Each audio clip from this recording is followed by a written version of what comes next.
Welcome everyone to the first board meeting for the Santa Barbara Community College District Board of Trustees. For those of you who are regular attendees, you might notice we have a little different arrangement tonight. We just thought we'd change things up for the new year. And before we do the Pledge of Allegiance, I want to welcome Dr. Goswami, his first meeting as president, our new president of the college, and we all welcome him and look forward to a long association as we work together on behalf of Santa Barbara City College.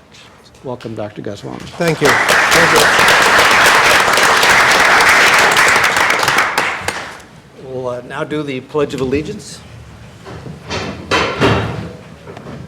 I pledge allegiance to the flag of the United States of America and to the republic for which it stands, one nation, under God, indivisible, with liberty and justice for all.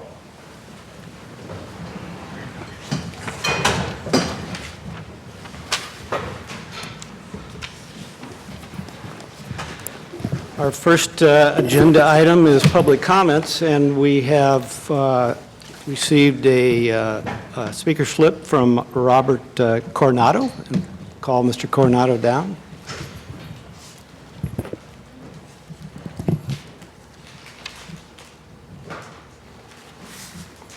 Hello, I'm Robert Coronado. I'm a student here at Santa Barbara City College, and I'm very concerned about our imperiled environment. So I have 3 comments that I'd like to give to you today. The first one is that given that the cement industry produces huge amounts of climate-changing CO2 gases, as a matter of fact, it produces 8% of the world CO2 production annually, and that if the cement industry were a country, it would be the 3rd largest producer of CO2 annually after the US and China. And given that the academic community should lead society rather than follow, I think that it would be important for us to follow the important rule of reducing, reusing, and recycling. Therefore, even though it's not as cost effective, I'd like to propose that some of the buildings for the new physical education facility should be reused rather than tearing down the entire facility and rebuilding from scratch. So that's my first comment. The second comment I'd like to make is, as the designs indicate, the building will be built. I would like to propose that the building be built closer to the current footbridge that connects East Campus with West Campus. That would give us an unobstructed view out to the ocean for the playing fields there. So that's my second comment. And the third and final comment is that I would like to see the LED rating, which is Leadership, Energy, and Environmental Design rating, taken to the platinum level, as it is with the new building on our West Campus. I believe that that started off at the silver rating in the planning stages, which the new physical education building is as well. But through design improvements, it was taken to the platinum rating, which is the highest and most environmentally sound rating there is. So thank you very much. Thank you. And I'd ask Mr. Coronado if you, I don't know if you know, but we have a presentation tonight by the architects on the building. I didn't realize your comments related to that. But I see they're taking notes, so I would guess that they might have some response to your statements tonight. So thank you. I've actually heard their presentation before, and I spoke to them before this meeting briefly, so I think that they will be addressing this. But I just wanted to go on record that these are 3 concerns, not only for me, but the environmental community as a whole. Thank you very much. Thank you again. Thank you. Our next item on the agenda, item 3.1, would be approval of the minutes for the regular meeting of December 12 and the special meeting of December 19. Do I hear a motion to approve? I move to approve minutes of the regular meeting, sorry, Craig, of December 12th and special meeting of December 19th, 2019. And do we have a second?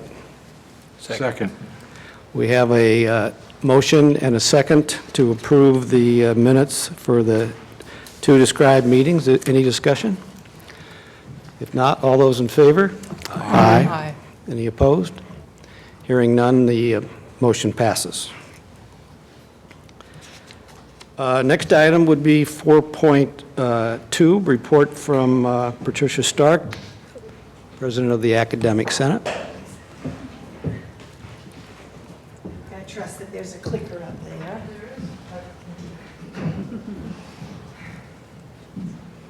When we have teachers, we always have clickers. Hello, and thank you again for letting me speak to you today. First off, I'd like to offer my congratulations, Mr. Miller and Dr. Haslin, for your positions, and I look forward to working with you in your roles as the board officers. Excuse me, fighting off a cold. I also wanted to thank you for your vote in early December to bring Kaplan International School back to the college. The Academic Senate has long been in support of this movement, as well as the support of our international students. And we think they enrich the college in many ways. We also appreciate that they will enrich our budget. I think that was something of big concern to you. And they also will create, our data shows, a transfer stream. Some of those students stay here, they continue on. So we really feel it's an incredibly positive move, and I just wanted to show my appreciation for that.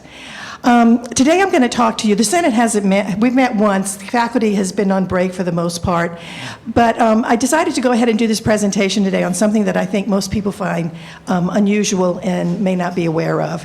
And that is the fact that Oprah Winfrey could not be hired to teach journalism or a magazine writing class at this college.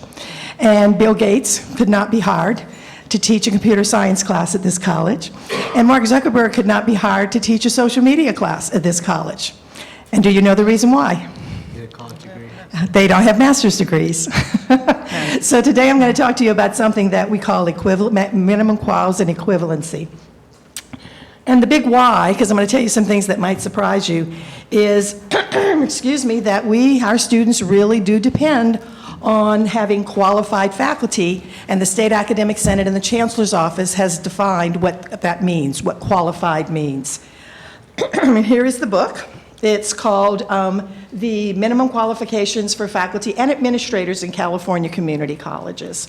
So the State Academic Senate is the group that works on these, and it's very, very hard to change them. The process is very onerous. And then the Chancellor's Office approves them and then handles all of the publication. Here is the book. So here's where is it written? Here's the source documents. This process is codified in Ed Code, and we've also locally codified it in these APs and BPs. And the State Academic Senate has given us tons of guidance and white papers. They repeatedly do presentations and white papers on this. So we can stay current because it is not an uncontroversial topic. So this is just who owns the process. The process is owned by the Academic Senate. This falls under our 10+1. And we meet as needed. And the way that this works is mostly for adjunct faculty, but sometimes for full-time faculty. Department chair has a position to fill. They have a section to fill, and they need to hire somebody, and they need to hire somebody in a hurry. That person doesn't have the minimum quals as stated in this book, but they have something that looks like it, something that's equivalent to it. And the committee will get that request from HR. We will meet like that. We will give a very quick decision.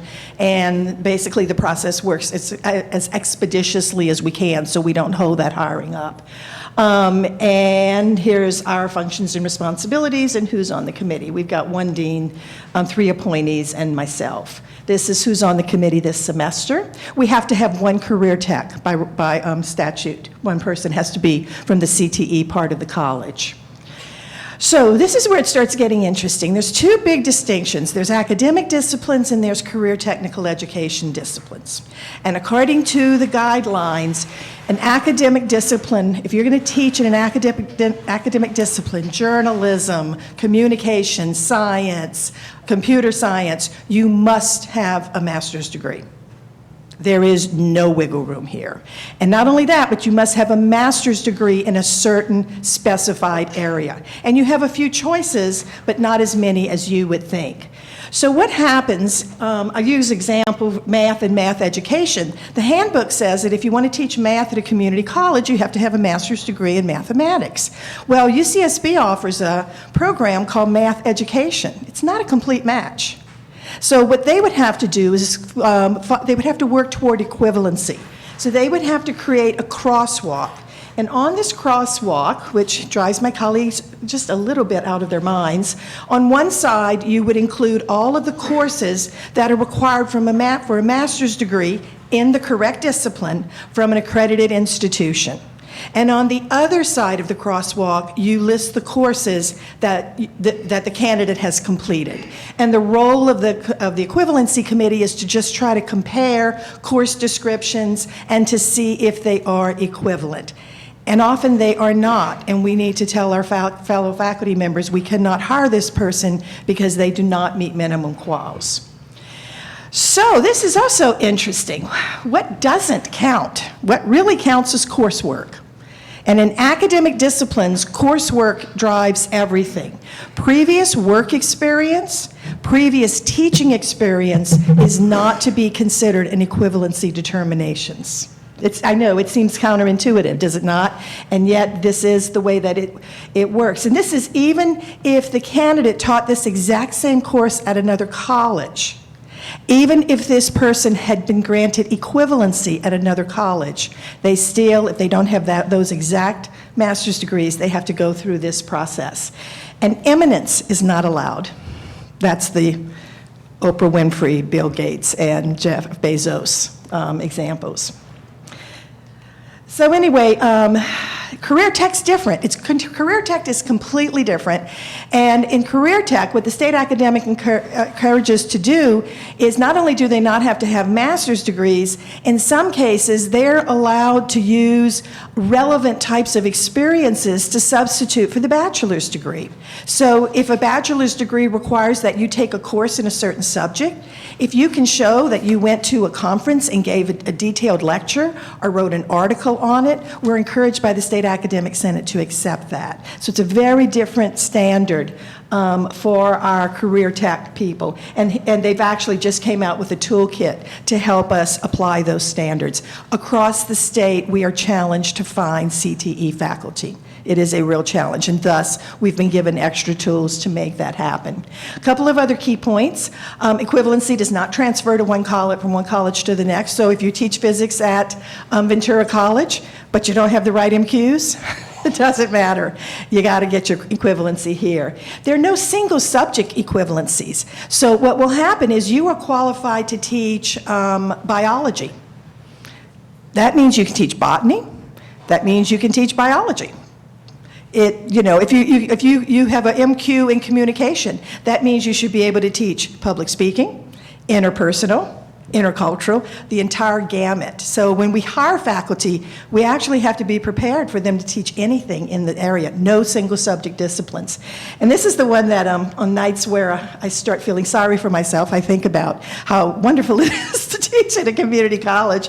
Neither the UCs nor the CSUs have these restrictions. So in some ways, it is actually easier to get hired at these other systems of higher ed than it is here. Now, this doesn't mean, of course, that when you put out the job announcement that the college can require a certain amount of teaching experience, et cetera. But in terms of what actually determines qualifications, that's controlled by the State Chancellor's Office and administered through our equivalency committee, which has actually only been in place since 2015. This is a fairly new process for us. Anyway, that's a little bit of how we determine who works here. So thank you so much. Yes? What about non-enhanced, non-credit classes? They have minimum quals as well. And Oh, no, not enhanced, I'm sorry. Not enhanced? Yeah. Do they have minimum quals as well? Okay, we just haven't, our committee hasn't gotten any of those, so. Okay, and I'm just wondering, what are their minimum quals? Sure. Can I be excused? Okay, thank you.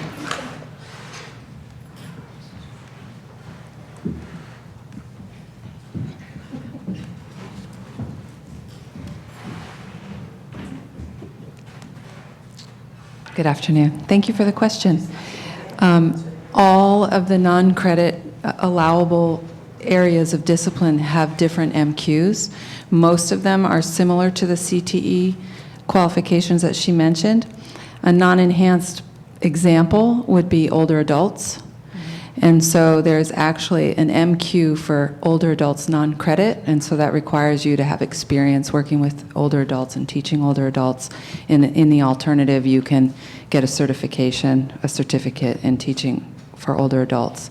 So they're all different in non-credit, but they all exist, and so it's very important that we make sure all of our faculty who teach in the tuition-free area meet the MQs.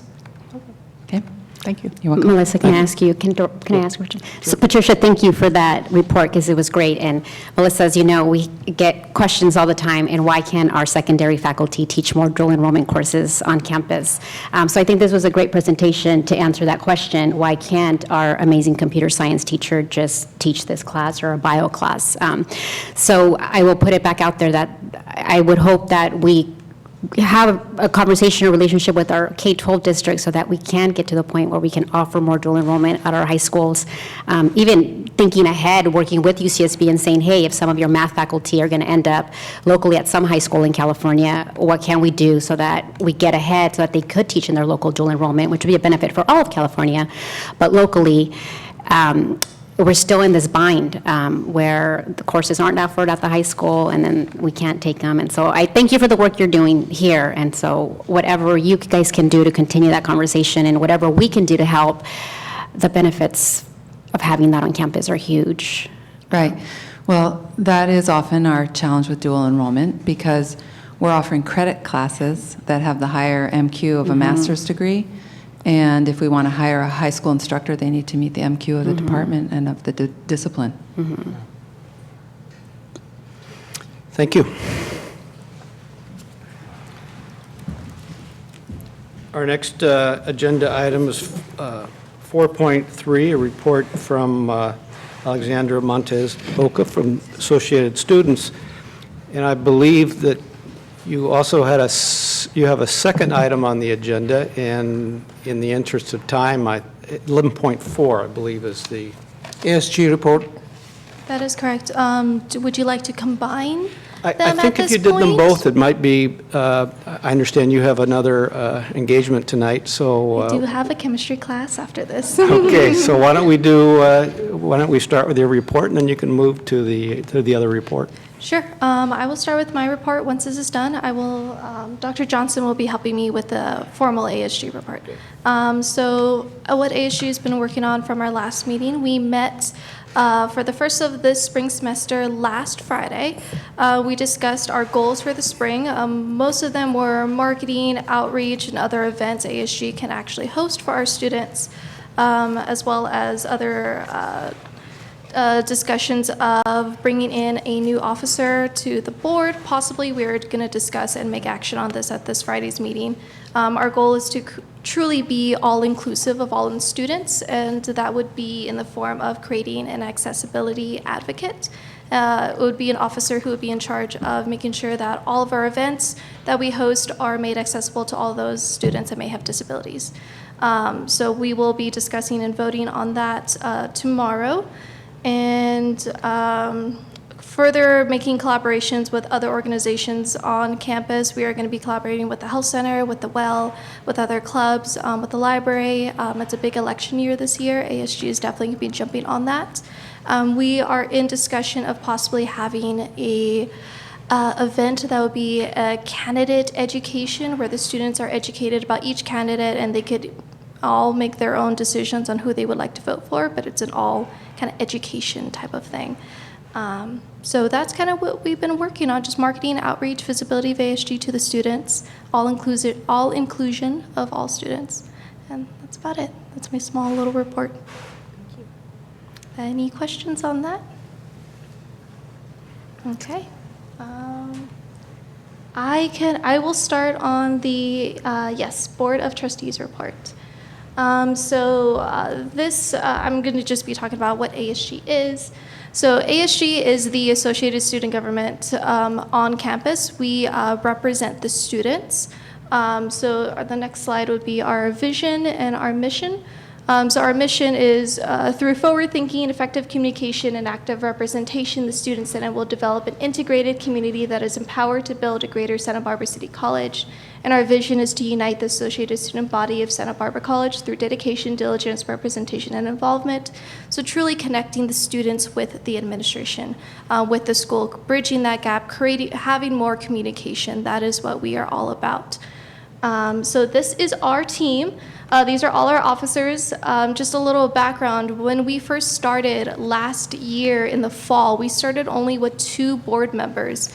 And through very diligent and active representation, we have grown to this number. So we almost have a full board. We have our members, I could go through them. Wyson right here on the left, he is our Commissioner of Clubs. We have our VP of Internal Affairs, Kenyon. Behind him is our Commissioner of Events, Nina. We have Sid, he is our student advocate. Ezekiel, who is our VP of Operation Finance. Myself in the center. Behind me is Bruce, he is our Commissioner of International Students. Next to him and next to me is our Commissioner of Sustainability, Natalie. And then lastly but not least, our VP of External Affairs, Lucas. And then not present is, of course, Kenny. He is not present for the photo, but he is, of course, our student trustee as well. And so I believe that is everyone. And then we first started off with our goals at the beginning of the fall semester. We only had very limited goals. They were very basic. It was just student needs and outreach. And we did outreach. We are a pretty full board. And one of our student basic needs, we started working on that. One of them was free SB. That was for advocating for student housing. That was a big issue that is always ongoing discussion, is we need more student housing. So that was advocacy group we paired with. The Therapy Dog and ASG collab. That was an event that we paired with The Well. And what we did is we provided free clothes for our students. We found out through Natalie, our Commissioner of Sustainability, she found out that Goodwill, after a while, will have a bunch of clothes that doesn't sell, and they're just there. They're free. So she went to a Goodwill, picked up I think it was like 50 pounds of clothes, and she brought them. We just had them for students, and we actually had a lot of students there that said, oh my gosh, I needed this sweater. I needed these pants. Like, I don't have time or money to go buy this. It was winter. And so we provided clothes that they truly needed for themselves or for other people they knew. So that was a really good event that we had. Classroom outreach, we've been doing that. We've had all of these other events as well on top of what our goals were for the fall. A lot of them supporting already events on campus that were ongoing that we felt that students would like to be a part of. These are some of the pictures.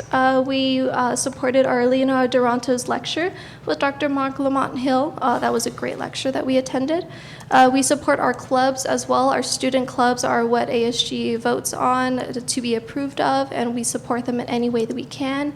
And then the photos on the right were from our Therapy Dog event that we held, and the free clothes that we had for our students as well.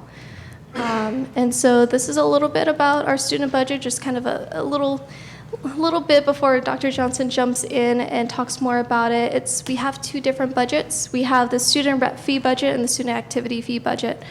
This is a little bit about where the money comes from and what they are used for. So the student rep fee is used for advocacy purposes, ASG stipends. The activity fee is what we use for all of our events, our club grants, our ICC meetings, which is our inter-club council meetings. That is when all the club leaders come together, and that is our time to truly reach out to the leaders of the clubs. And if we want to give more information about certain things, that is the best way to do that to our leaders. And so this is a little bit about our clubs. This year, for the fall semester, we have given $3,332 in club grants. That money is to support student clubs, what they want to do in their clubs, whether it is focused school-related or if it's hobby-related. The clubs, we have 13 new ones made this year. This is just a small amount, little examples of clubs that we approved of and were created. The Free Club was created, which is club that is for those students that were incarcerated that need some advisory counsel. That was created one of our students through EOPS, which is a great club. Our Filipino Culture Club, Climbing Club, Latin Dance Club, Science Club, which is Society for Industrial and Academic Mathematics, I believe I pronounced that correctly, and our Entrepreneurship Club. So plenty of clubs for all different student interests. And so we have our goals for 2020. We met before the year was up, and we all just discussed what we would like our goals to be for this spring. We are going to General Assembly April 3rd through the 5th. That is on Ontario, down south in California. We are working on fostering community, international student stipends and events, accessibility advocate, EBT. These are all these things that we are going to try to focus on for this spring semester and see what we can come up with at the end of the semester. So I believe that is it for my report. Well, thank you very much. So, as I understand, you're now going to hand it off to Dr. Johnson to Yes. give us a presentation on Yes, the budget? that is correct. Okay. Can I ask one quick Sure. question? One quick question. Is that therapy dog or therapy dogs, plural? Dogs. We had multiple dogs. It was a great event. I'm a huge advocate for animal therapy. I personally had that one experience where I'm like going through something and there's a therapy dog and I'm like, oh my gosh. And I just like, all the emotions come out, and it's a great event for those that feel comfortable around dogs. If you still need dogs next year, I'll volunteer my dog. Yes, please, more dogs. After talking with Becky from the Well, we were hoping for this not only to be a one semester thing, I want it to be a thing where it happens throughout the whole semester. So there is multiple forms of therapy for students that may need it. So, Thanks. Any other questions, Dr. Haslam? yes. At the very beginning, you mentioned something called SB Free, Yes. having to do with student housing. Yes. What activity do you engage in, and how does that enhance? I'm assuming it's a search for a solution to a serious problem. That is correct. That was something that was first started by students from UCSB. They reached out to us. They were in the mix of creating a policy that they hoped to bring up to the city of Santa Barbara. That policy was using the taxes from the marijuana companies in California, using that tax money to help somehow fund more housing for students on campus. They did their research. There is a lot of extra tax money that comes from that. They wanted to reuse that for purposes that can be beneficial for our students, or any student, actually. So what we did is we were just communicating with them. We went to their campaigns. We supported them in reaching out to the delegates and constituents and things like that. So it wasn't so much as too many actions worth. It was just, we're still in the policy making. And so I'm going to reach out to them, see how they are in their process and how that has worked out for them. But it's an effort to create an action. That's what I'd it was. certainly encourage students to be involved in helping other students find housing, which is a serious problem. It is, it is. So thank you. You're welcome. Thank you.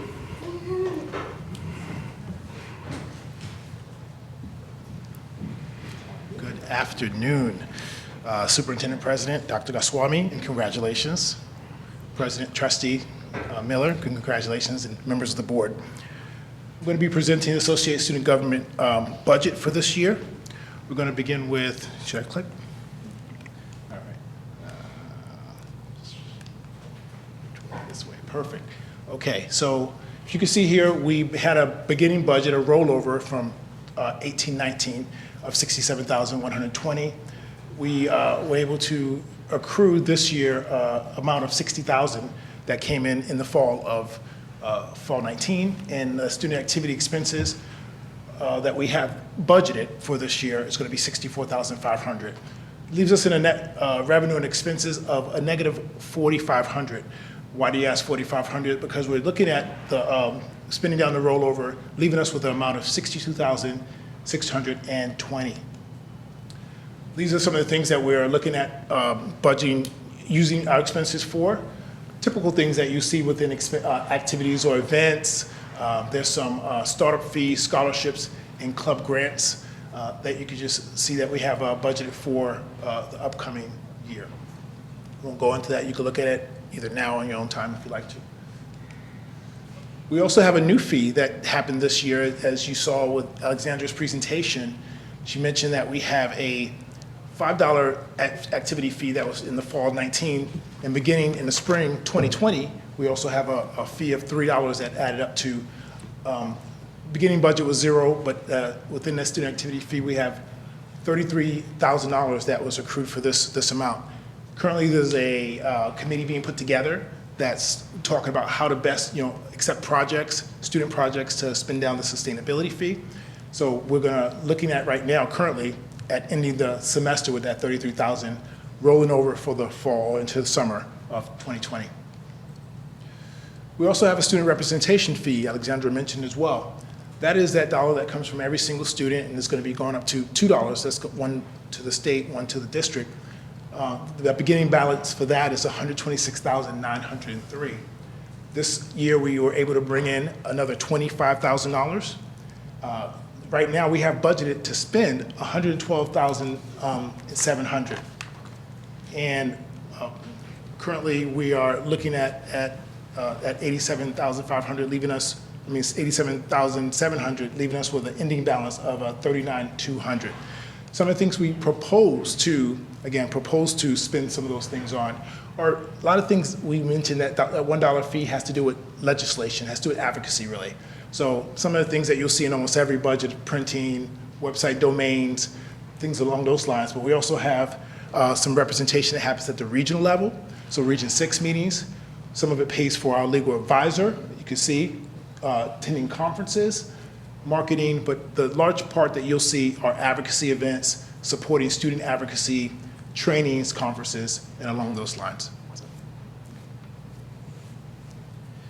Oh, and one thing I do want to mention when I go back to that the activity fee real fast is we mentioned the 13 new clubs, but we also had 67 established clubs in the fall. We do have 13 new ones for the spring. So total is 80? Excuse me? Total is 80? Well, there's 13 new ones that had to be reestablished, so about 80, I'd say. I don't know if that number is solid, but that's where we're at. Any questions? Please. Trustee Croninger? I'm just wondering, your student representation fee, your expenses are pretty high compared to the income. What's the plan for next year and going forward? Right. So if you look at that 112,000, all that is budgeted amounts. They created categories of the amounts that can be spent within those things. There's a good chance that they will not spend that amount, but when you look at advocacy events or supporting student advocacy, a lot of clubs, organizations, groups, even within the ASG come and propose, hey, I'd like to have a certain amount. So within that, those are big categories. So we don't imagine we're going to spend down that $112,700. So. But if you do, what's the plan? Sure. Okay. So there's still a large rollover of $39,200. So there's still always money that's left within that account. If you look at the initial rollover, the $126,900, we're only adding on another $25,000. That's still a large amount that we have to work from to begin with. So that $112,000 is just a mere fraction of what we're rolling over. So there'll still be enough left over. Any other questions? Seeing none, thank you very much. Thank you so much. Next, we'll hear from Liz Auchincloss, have a report on classified employees.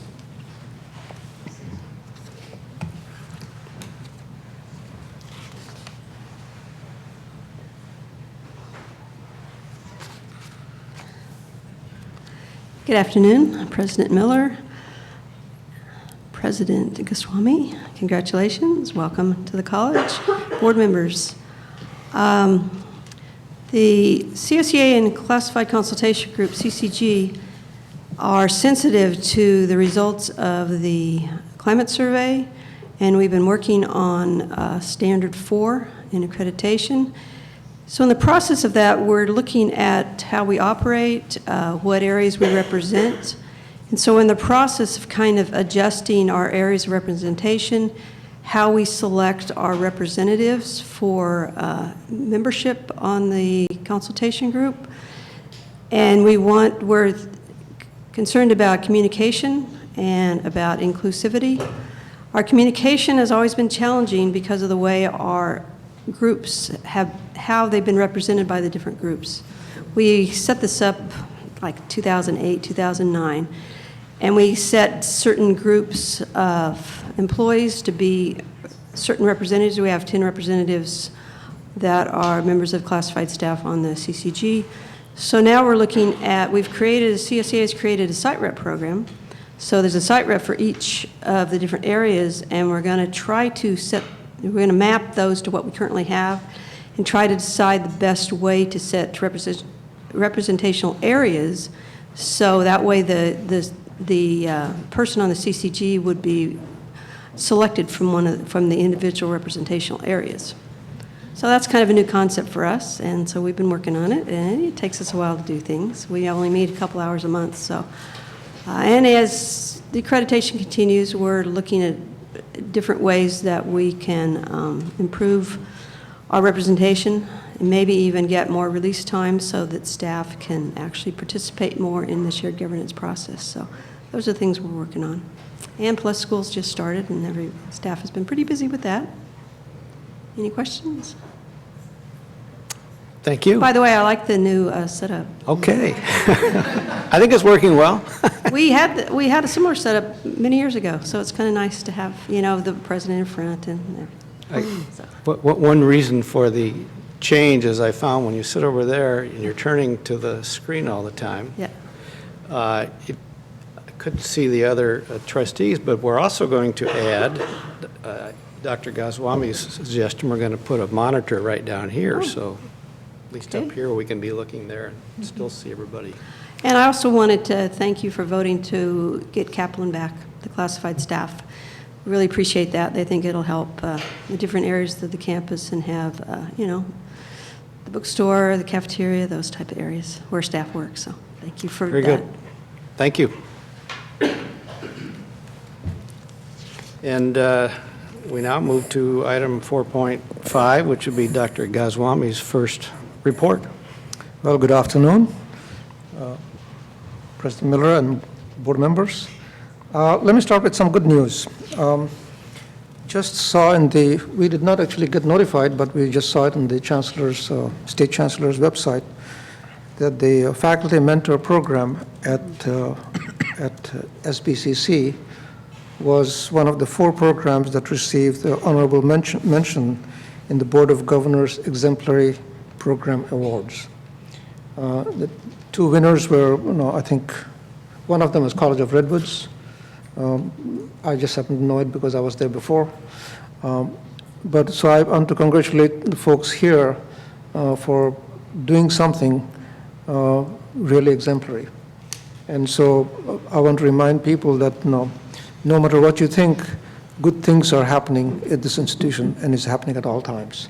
So this is good. I would like to update you on what I've been doing, over the last couple of weeks. Spent a significant amount of time meeting with constituents. I did ask Angie to create time in my schedule to the extent possible for walking around. First week I was able to walk around quite a bit. Second week not so much. But as time progresses, we will make it an attempt to actually have dedicated time for me to walk around campus and interact with people. Getting caught up on many of the things that I was not caught up before. So, and also beginning to make inroads into the community. Met with the South Coast Executives Group, which is basically a group of city managers and agency heads. And one good thing that happened from that is that we got to discussing about transportation issues in this area, specifically relating to the 101 construction in Carpinteria.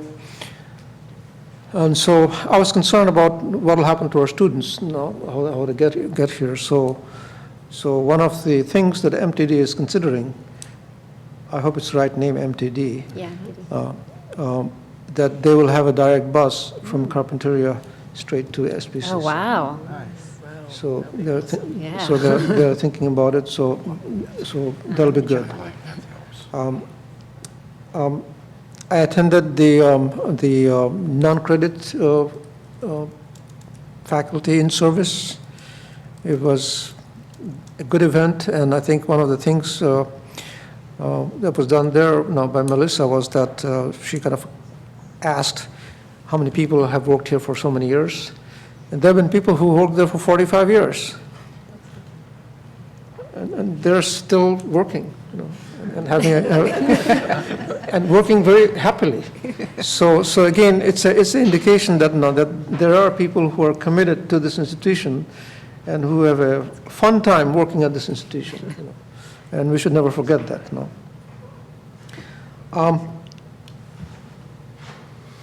I want to also give you a quick update on enrollment. As of right now, we are down in terms of our units about 2.5%. We had projected to be 1% down. Now, the way FTES works is that it is 3-year average in the new system. So the 2.5%, the 1.5% additional decline, actually, if you do the averaging factor, turns out to be only about 25 or 28 students or FTEs. So the financial impact of that is not very high. It will be more like $60,000 or $70,000 additional decline. However, we are significantly down in terms of international students and out-of-district students. So to a certain extent, we didn't want probably too many international students, but I think we are reaching a point where if we go below that, it will seriously impact the institution. So I would, to the extent possible, I'd like to lower down the conversation about out-of-district versus in-district and things like that, because we don't want students to feel that they are not wanted here. But the impact of that is going to be significant. It will be more than $1 million in terms of additional decline. In the February board agenda, we will bring the detailed analysis of where we are and some of my initial plans as to how we might proceed with that impact. But I wanted to let you know that that we are paying attention to it, and I'm paying attention to what's going on in the rest of the state also. And I don't know whether you know it or not, but Palomar is in real trouble. In San Francisco. And San Francisco. Yeah. Okay. So that basically says that if you don't pay attention, you can quickly get into a deep hole from which you cannot climb out very quickly. And so my intent is to be proactive, so that we don't get to that stage where you really have to make dramatic impacts on people, because ultimately the impact is going to be on people, because your budget is 90% on people. So we want to be thoughtful and considerate in terms of how we design a plan to remedy that. Lastly, I'm going to attend the legislative conference coming up this week. One of the things I'll probably highlight there, among many things, it would be that over the last 5 or 6 years, the contribution for retirement, required contribution for retirement from institutions has really gone up, but we haven't really seen much support in terms of from the state in terms of covering that. So basically that has come from general fund that could have gone to students. I mean, I think at SBCC, we went from about $4.5 million in annual contributions, about 2013-14, to $9 million. And that $4 million could have gone to, you can name it, programs to serve students. So I'm going to bring that up, that the Chancellor's Office and the Board of Governors pay special attention to those kind of unusual things that have impact community colleges. And one of the things about the climate survey, it really pointed out that our process for handling complaints has not been stellar. So I am working on with my team to develop a process that one would be credible, and number two will yield results and conclusion in a timely fashion. So we are almost to the point of putting the finishing touches to the proposal, so our plan. So probably it'll be rolled out within a week or so. That's my report. Thank you very much, Dr. Goswami. In your first 2 weeks here, I think it's 2 weeks, maybe 3 weeks now, you've clearly identified some important critical issues, and we look forward to working with you to identify solutions. Any questions for Dr. Goswami? Hearing none, we'll move on to the consent calendar. We have items 6.1 through 6.4, 7.2 through 7.4, and 8.1 through 8.4. Are there any requests to move any items from the consent agenda? I have just minor questions on a couple, I think, or at least short questions. So I don't know whether you want to handle it by just dealing with the questions first and then taking the whole group, or what? If you don't wish to remove them and consider them as a whole, we can certainly discuss whatever questions you have. Okay. I mean, we could do a motion and then a second, and then we could just ask the questions. Okay. Do I hear a motion to approve the consent agenda? Before you do that, can I just ask a quick question, because you have deliberately excluded 7.1. Well, I didn't mean to. Okay, because it's on consent, so I want to be sure that we're including 7.1. It does include 7.1. I'll move approval of the consent agenda. Okay. There's been a motion by Trustee Parker and a second by Trustee Haslam to approve the consent agenda. Now, do we have discussion? Okay. With 7.1 and 7.2, we're approving stipends for a person who is leading one of our grants, Title III grants. And that's for the spring. And then the following year, this person goes on sabbatical, is proposed to go on sabbatical. And I'm not seeing a transition piece here, and I'm wondering how we're handling that. I think Pamela may be the person to ask, so that our last year of that Title III grant has someone in charge while the person is on sabbatical, and that person is up to speed with the grant. Thanks for the question. So we're talking about the stellar work of Bronwyn Moore, who has led a number of initiatives surrounding math and the STEM program in general. So it would be presumptuous to have already had a final formal plan to cover her work until after the Board of Trustees, of course, approves the sabbatical recommendations. So we have Dean Kuhn and I have spoken with Bronwyn Moore about what it would look like to get ready for and cover for her. And so we'll put a call out and find the people who are interested and capable of stepping into that role and help advise through that. She's a co-lead on this grant, so she'll have additional support. The last year is already well established of what their planning mechanism looks like, and the work that they've done has really been well established. So, you may want to raise the microphone. I'm sorry, and I'm having a Okay, great, thank you. Did you catch that? Okay. Well, I did, but I'm close. Okay, so we'll be working with Bronwyn and the STEM faculty to make sure that we have coverage for both the grant piece and the actual leadership piece of the task that she takes on. Okay. But we couldn't do that before we approved the sabbatical. Well, I appreciate that. I mean, I just wanted to be sure that was Yep. all in our thinking here. And then my second question relates to the Lundgren agreement, which, thank you for that. I really appreciate the move to the multi-prime methods.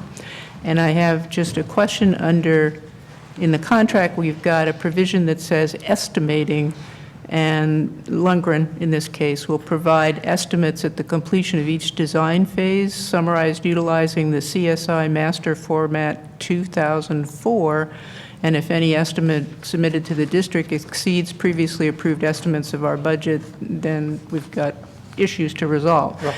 And that's great. My question is, what's CSI Master Format 2004? I wish I knew the answer to that. I wonder if our architects happen to know who are here. Do you? That's a estimating format that they used. You might have to come up here.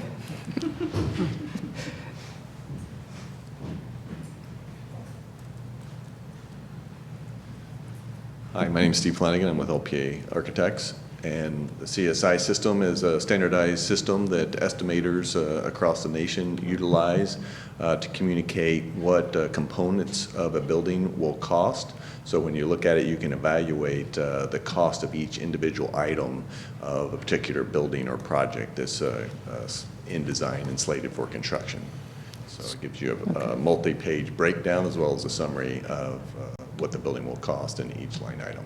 Okay, and so would it be specific to Santa Barbara? In other words, we'd adjust it for our conditions? Absolutely. That's what's really great about having a construction manager, a local construction manager involved, is they have to put into play the cost associated with building in a particular region. And so they have expertise in building in this region as well as cost estimating. So they'll be a great asset to our team. Okay. Well, I really appreciate that because I've been concerned that the Chancellor's office has their estimation methods, but they are not here, and they are not looking at our local conditions. And so I appreciate another look at what the costs are before we leap. Yeah, absolutely. The Chancellor's office sort of does an average across the state. We know that doesn't apply to someplace special like Santa Barbara. So having a construction manager local, like I said previously, is ideal. Okay. Thank you for that explanation. Okay. Any other discussion concerning the consent calendar? If not, all those in favor? Aye. All those opposed? Hearing none, the motion passes.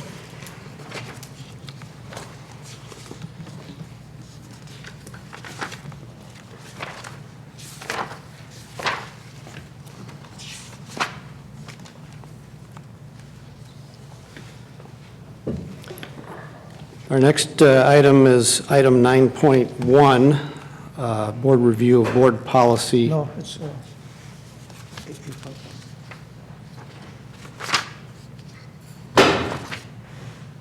registered ones. Which one? Oh, this is, I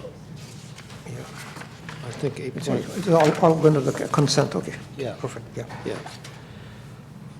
So, yeah, 9.1? Yeah. Board review of board policy 5012, which is the international student enrollment cap, and as I understand it, we're required to review that every year, no later than the end of February. So that is what we are doing this evening. I wasn't sure if I was presenting this one to you or if you're managing it on your own. We'll invite you down. Okay, sorry. Presumptuously popping up. This should actually be a relatively quick review because we were late with it last year, and so it's only been about 8 months since last you saw it. And as you heard Dr. Goswami say, we are lower in international students, so we're nowhere near our cap. Today's enrollment looks like it's about 798 headcount enrollment in international students. So we're hoping that you're able to take the policy as is and check back in on it because it says that you should do so before February. And do we have a motion to approve? Move to continue. Is there a second? Second. Motion by trustee Haslam, second by trustee Gallardo. Any discussion? Trustee Croninger. I'm very much not wanting to give the impression that we're in any way unwelcoming to our international students. What I am concerned about is going to be some of the other items that we're talking about, and particularly perhaps item 10.5 and this potential bond. And what we did in 2016 was move from an 8% number limit to a numerical limit. And now, if we had 15, which we don't, as Pamela said, if we had 1,500 international students, we would be at, let's see, 11.5% instead of 8%. So what's happening is, as enrollment drops, using a number means the percent rises. And if we went back to a percent, which is really what I'm talking about, if we went back to a percent, we keep that relationship, and we do not have to talk about the more complicated problem of enrollment dropping, but the number not changing.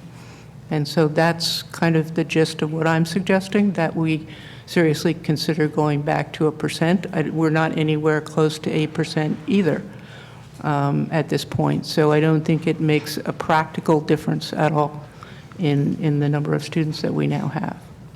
Can we amend it to say Or wish we had.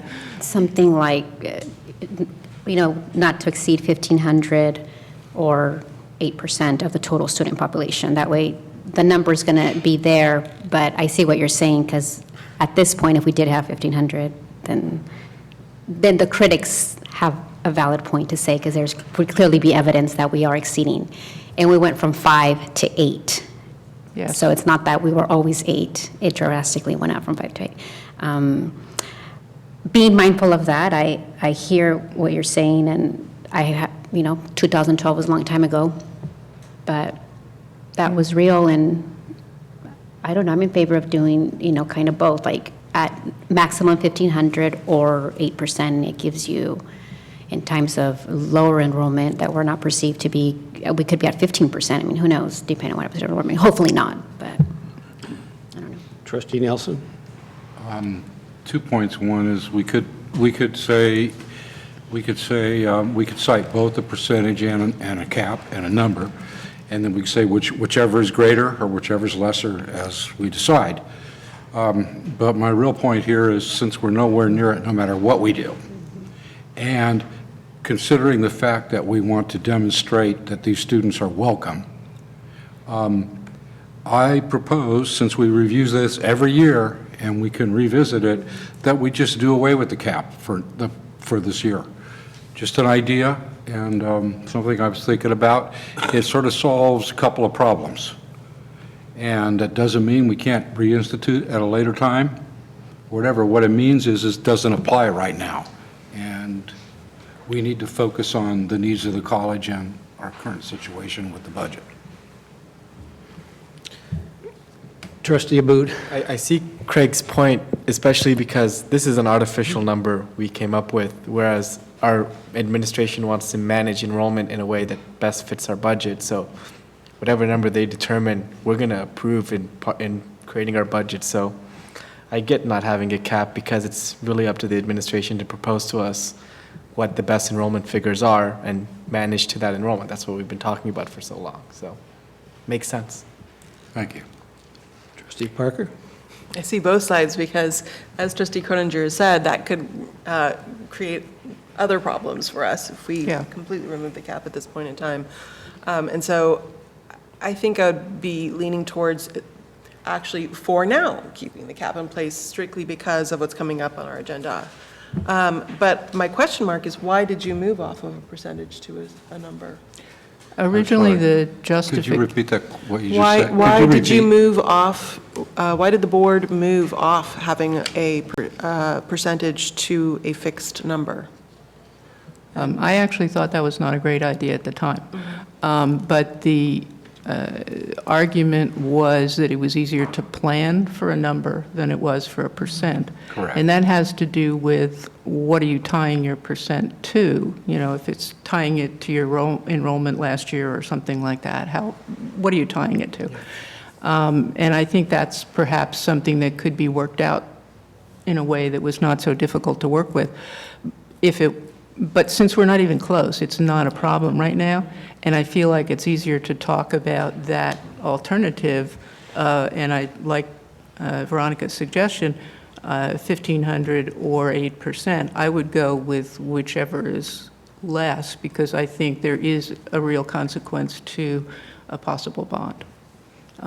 We had it last time. I don't see that disappearing as an issue if we decide to try to do a bond. So. And what would the number be? So I'm being practical, is what I'm trying to do without impacting our current efforts to actually have more students. And what would the number be if we applied a percentage? In other words, what do we apply 8.5% to? To whatever enrollment. You have to tie it to an enrollment number. Last year's? Head count. Yeah. Or you The can, most recent. originally it used to, the first version was a limit of 500 FTES, actually. Then it went to, I think, 5%, and then it went to 8%. So the last go-round was 8%. And it was tied to head count rather than FTES. So. When we approved this back in 2014, and you can probably go back and watch that video, but at that point, Dr. Gaskin explained the complexity with figuring out that percentage with our enrollment. And so at the same time, we were having a difficulty time communicating to the community what was our enrollment. And so since then, we've done a lot of work with just the little cards, and all of that came about that. But I don't know. I mean, at least I took the information and I believed it, that it was an issue for the institution to figure it out, and any variance was opening the door for criticism, and then the community said, oh, well, you said it was 14,000, but it's really 18,000, and so to get rid of this back and forth, they figured a number would be simple. Oh, Jonathan, Marcia, and Kate make 3. That was my question. Versus three of us can make 1 because of our units, and so that was just like a very clean way, and the community understood, okay, at any given point, you have how many? 1,500. Done. I see. So bringing a percentage back in could, again, raise that question mark. Are you gaming the number? Are you gaming the head count in some way? Exactly, because they weren't in our institutional research. They weren't looking at our numbers. They'd look at the chancellor's office. They would go to Lazy Acres and say it's really crowded and there's no parking. So it was just everybody had their own methodology. And so Dr. Gaskin said 1,500 was the clean thing to do. But I think if we do number and percentage, you're kind of meeting halfway, because then at this point, the critics can't say, well, now you have 11%, 12%, or 13% of your total student body population is international, and you have a cap. So, I mean, I think we have to find a happy medium so that when we do go out in support of the mission to build buildings, we can say whatever it is we want to say. Yeah. Trustee Haslam. Sometimes when the outcome is negligible or non-existent, it's just easier to do nothing. And so I would request that we go back to the original motion of approval and move on to the next item on the agenda. I support that. It's raising too many issues that I don't think we have time to fully vet and evaluate now. And I think we should stick with the number that we have, 1,500. Well, just to bring it to closure on that, I just was thinking we could send it back to our administration to tell us what's the easiest way to calculate something. If you were to pick a percent versus and a number together, not make that decision here, because I don't think we're equipped to make that decision, how you calculate it best. But I do think a clear and simple message to the community that we're not inadvertently increasing the percentage is going to be important and I think one thing we also need to be aware of perhaps is that because our international students and our non-resident out-of-state students tend to be full-time which makes sense. I mean, the international have to be full-time on the visa, and the out-of-state students tend to be full-time. The number of units that they take is actually significantly greater than the percentage of the head count. So, you know, you're looking at least 17% perhaps of the teacher time in a class, and that makes a difference with the community. Any other comments, discussion? I see both points. It's going to come back for in a year anyway. We can revisit it. But when does this have to be approved by? What's the deadline to? So the deadline is that you review it before February. Okay. And so if you're making dramatic changes that might impact how we plan for next year, that sooner rather than later, it would be appropriate. I mean, given the numbers, I don't think it makes any impact. We're talking something that isn't going to change the numbers for us in your planning. I'd be hopeful for that. I mean, I would yield to just putting in the word to do the due diligence, and then if we're really talking a bond in the next X months, then I'd rather just say we hashed out and we really explored the options, we really did our due diligence and put in the time to figure out what the best policy would be so that we can go out with a strong message and pass a bond. And so I'm in favor of doing that, given how much time and energy and money was spent on the last one and we lost. Okay, so we have a motion to approve the 1,500 as is. So is there any other discussion? It could come back to us too, yeah. All those in favor? Aye. All those opposed? No. No. Okay, I hear 2 votes in opposition. The motion passes.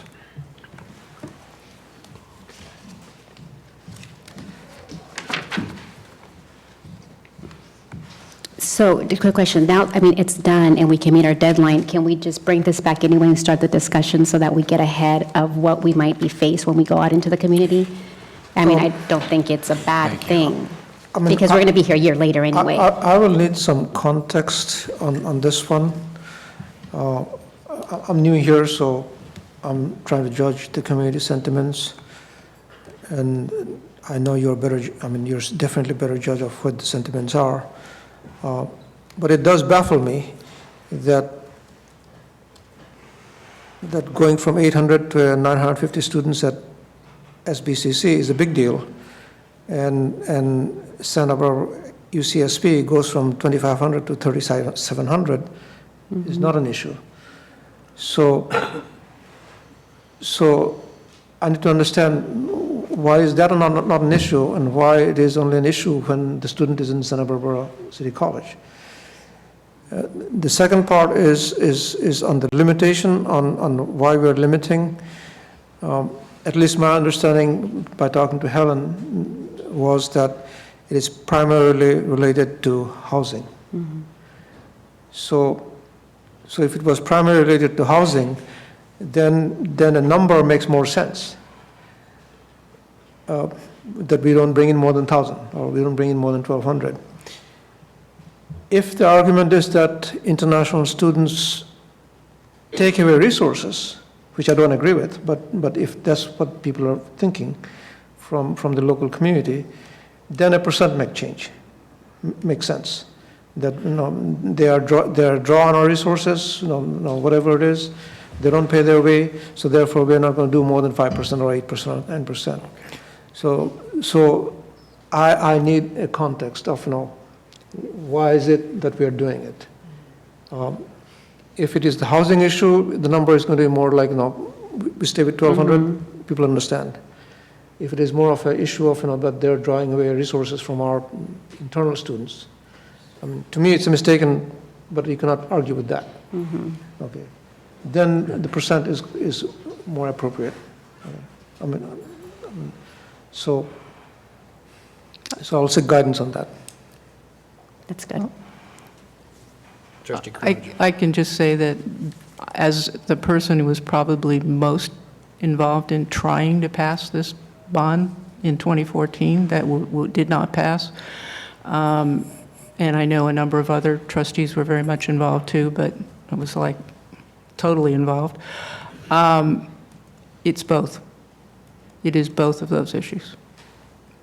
and probably more the second. A little bit more the second.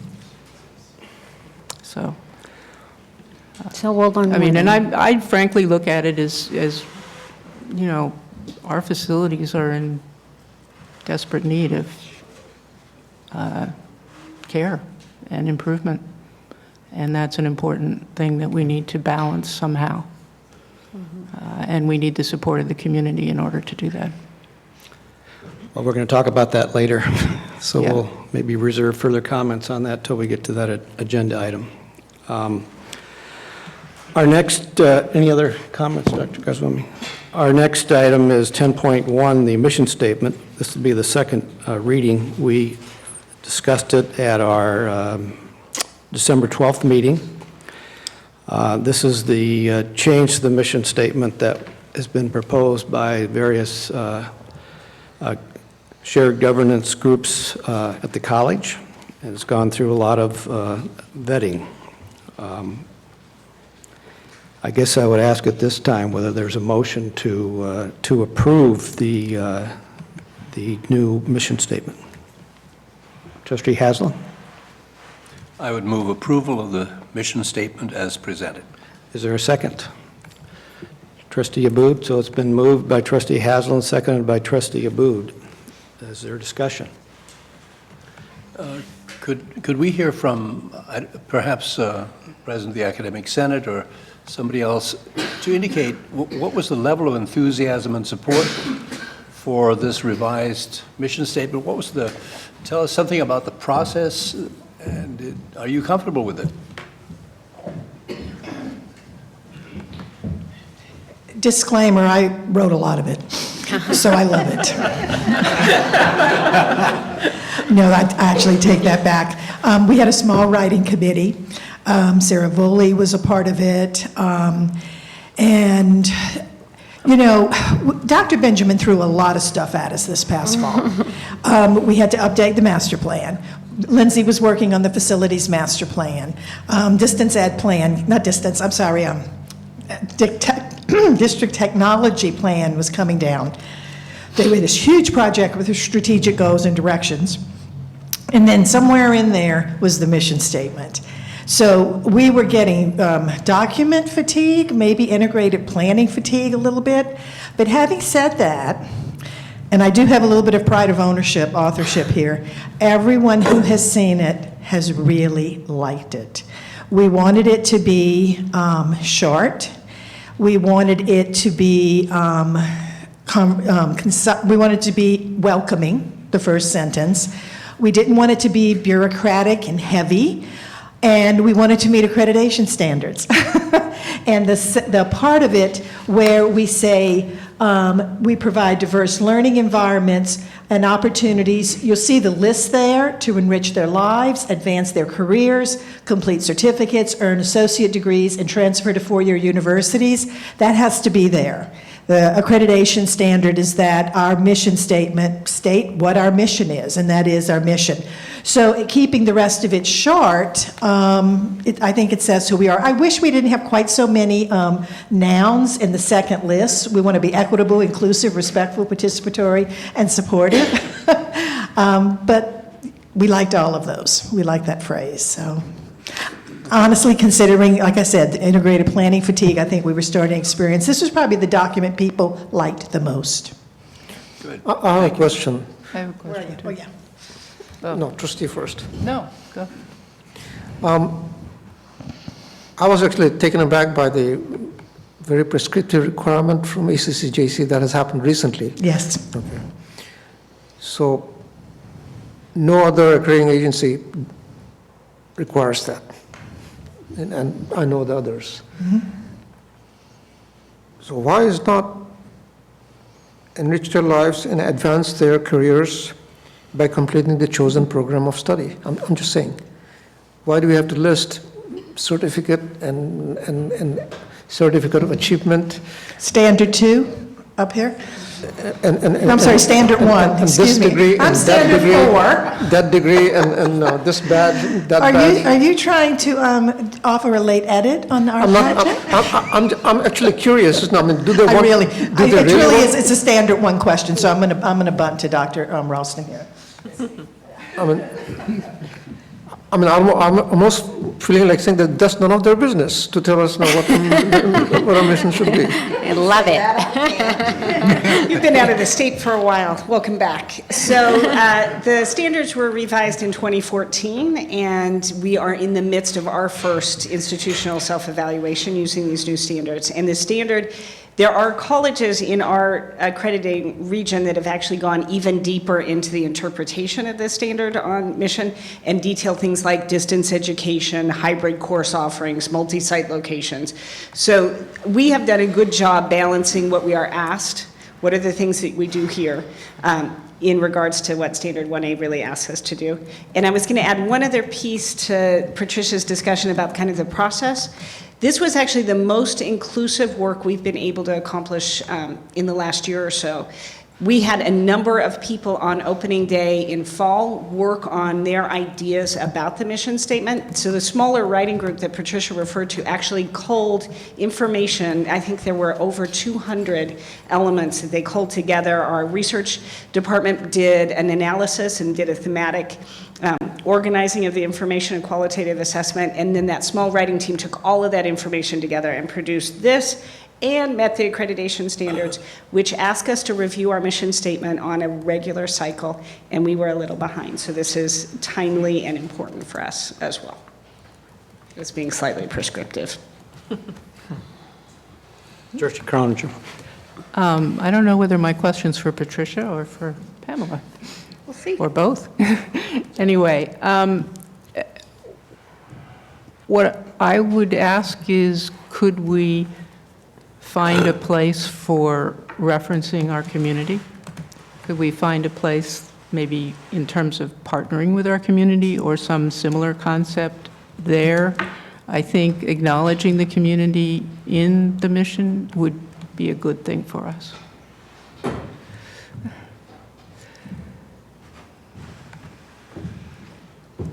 It looks like Patricia wants to weigh in. I can't really answer your question per se. I mean, we could add a few more words. We talked about it, and we thought the opening statement covered that. If you're talking about students as adult learners, as our School of Extended Learning, we thought that we welcome all students. That's how we encapsulated that. If you're talking about in terms of outreach to the community for partnerships, that it's not in there. And I'm not trying to limit it. I'm just crafting. trying to figure out a good way to get an acknowledgement of the community importance to us in there somehow. The community word, community college, community. Okay. But that's my question. I'm not sure where to insert that right in this action. What I would say is that as we bring on a new president, one of our next revisions is our set of vision, our vision statement. And that may be a place where you actually kind of dig in a little deeper. Vision statements allow for a little more philosophy. The mission statement, according to Standard 1A, is really designed to hone in the work of the institution. So it specifically should be guiding decision-making processes that do that work. And so if we think about that as a centering piece, and then we think about the vision as this philosophical way that we wrap our arms around the work that we do, it might be that our conversation about community and our sense of communities plural really plays a deeper role in that visioning process. So that might be where we pull that set of concerns in and where we kind of deploy them. But as I understand it, you had this discussion and felt that the first sentence encompassed the community by welcoming all students. I feel like Laurel and Hardy up here. The writing group talked about one aspect of community, and that is the students, our community sending students. It's not just our credit student who's 19 years old and fresh out of high school. We thought the first sentence encompassed that. We did not at least our writing group, I'm not going to say that it wasn't in the original comments that Dr. Ralston referenced, we did not have that particular conversation, so, in all honesty. Marcia, the College of Marin, it says, College of Marin's mission is to provide educational opportunities for all students and community members. And I mean, I don't know, are all these colleges just out of date? Because nobody has any of this that I've Googled so far, but I mean, I can keep typing. Nobody has what? I said, are all these colleges just out of date? Because none of these colleges read like this. And I said, but I can keep typing. These are only about the 5 that I've Googled so fast real quick. Is there just out of compliance? I can't speak to how they're responding to the accreditation standard. I'm looking off the bat, De Anza, Pasadena, you know, are high flyer schools that we always compare ourselves to.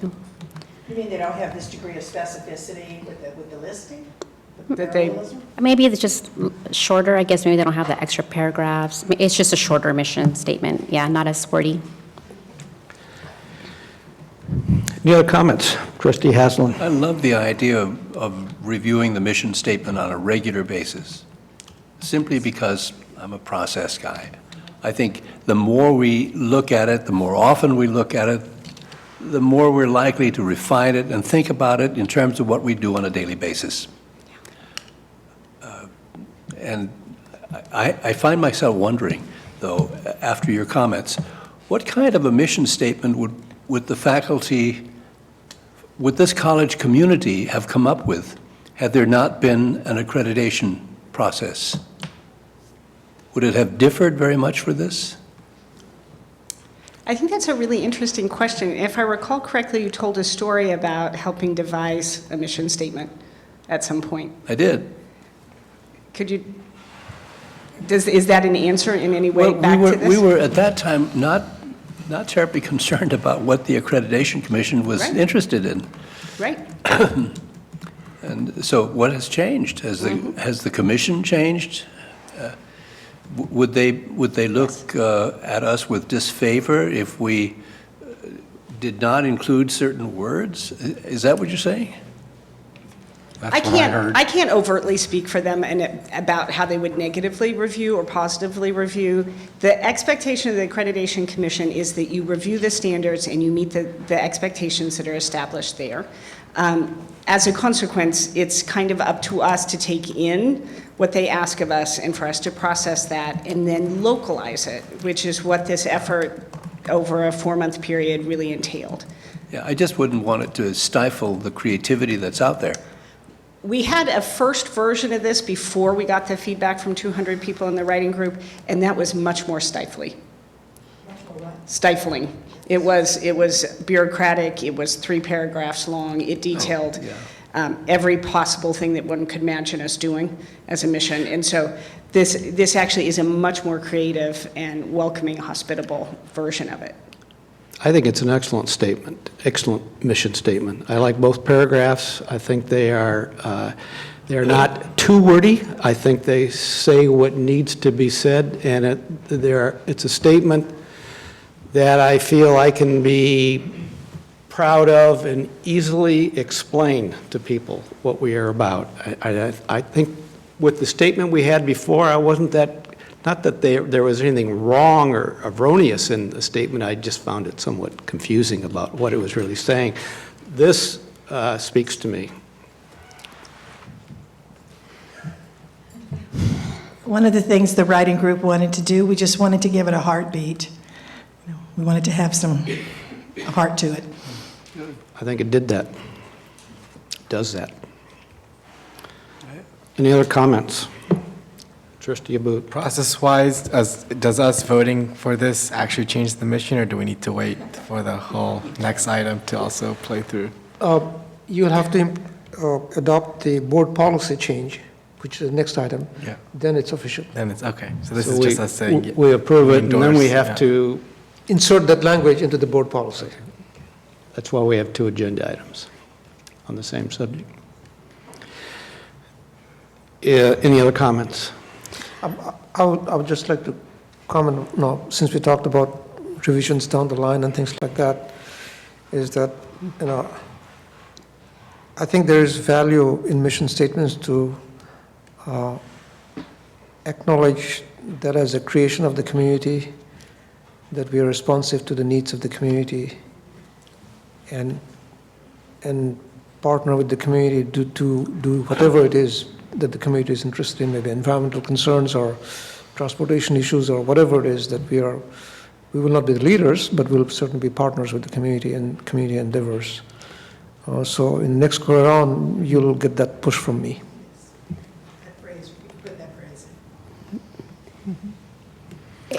Yeah, my only hesitation, again, I quickly Googled your standard, and so again, all the money we spend, all the programs, everything's aligned to this mission. The comments I got in 2012 when we went out for the bond was like, well, I'm not a student there.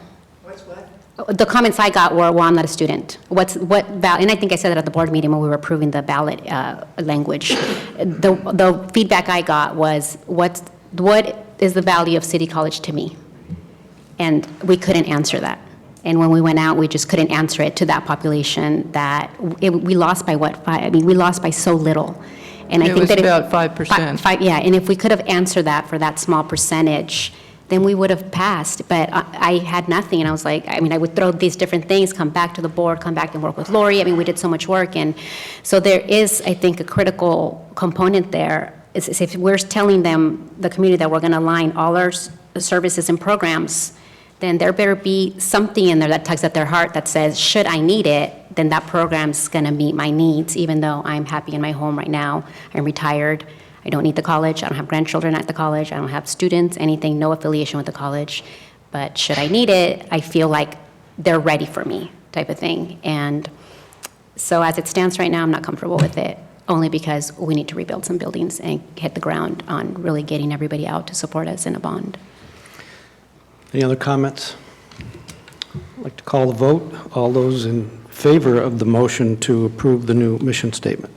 Aye. Aye. All those opposed? No. No. I think I heard 3 no votes. 3. So the motion passes 4-3, and as I'm looking at Trustee Abeshi, I'm forgetting a commitment to Trustee Abeshi that we would get his input. Now, they've passed it, but I would still like to hear your thoughts. I think this is a very, very welcoming statement for all students, and I understand the argument for inclusion of the community, but I want to say, if any community member comes here, he automatically becomes a student. So when we're welcoming all students, it doesn't matter if you're a full-time student or a part-time student or an adult student. We're saying the community college has something for you, and it also states that it enriches their lives and advances their careers. And this is all. This is like a place where a community member can come and be a student, and it's welcoming also. So I think the argument of this doesn't have a function for the community in the mission statement is invalid. And from the mission statement, you can obviously see that this is a welcoming place for everyone who wants to enrich their lives, advance their careers, and complete certificates. So I'm all for it. Thank you. Thank you. Okay. We, I believe, now have to move to item 10.2, which is the amendment to Board Policy 1200, which is more than just the mission statement. So do I hear a motion to? Well, you don't, this is just. It is to insert the mission statement into the board policy. Okay. Replace the. So will this automatically go to BPAP then? Correct. Okay. Correct. So we're done. Correct. Okay. Thank you. Can I just have clarity that it's already been to BPAP and it's coming back to us? No, No. No, so this is- I had okay. to wait till you approved the mission statement before I could Gotcha. take it to BBAP, which it'll go at the next meeting. All right. I'll move approval of the revision to Board Policy 1200. Oh, you don't have to, it's just for discussion. Oh, I see, okay. Yeah. Okay. I have a question. We just talked about the 2 paragraphs that are the new mission statement, but the introductory part is not. The as a public community college, blah, blah, blah, is not part of what we.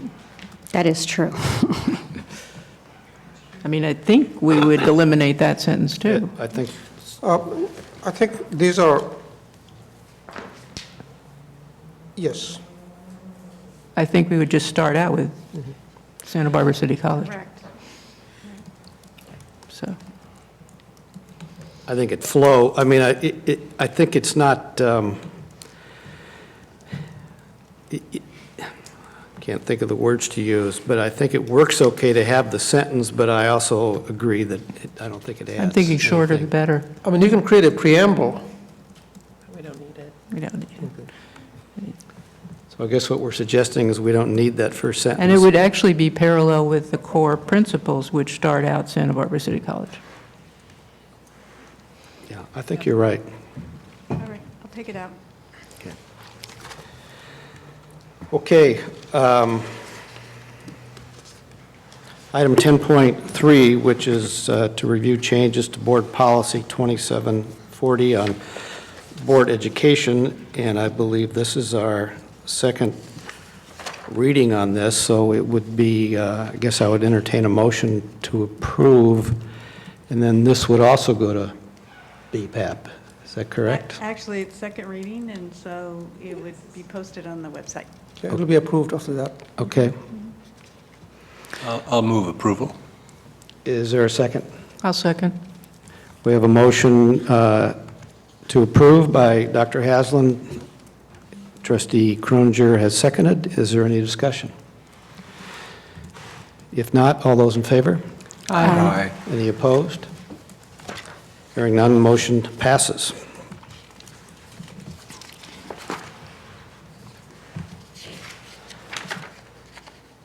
Next, we have item 10.4, appointment of a labor negotiator for the Board of Trustees. But before we actually get into it, I'd like to welcome Michael Shanahan as our new Vice President for Human Resources. Thank you.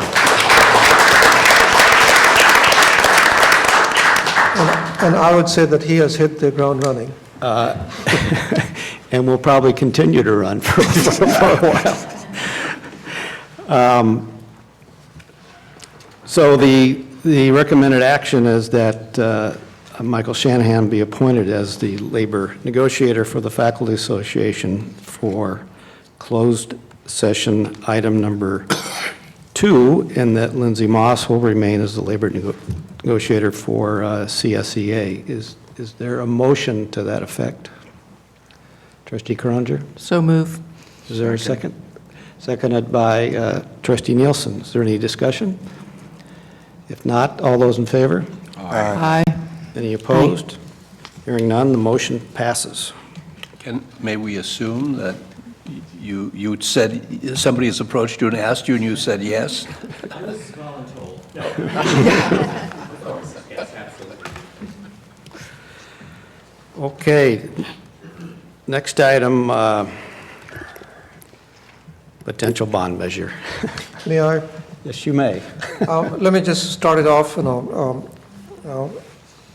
As I understand, there has been discussions off and on within the board and outside the board about the bond measure. And my intent was to put it in the agenda so that we kind of formally inform the public that that is something we are thinking about. And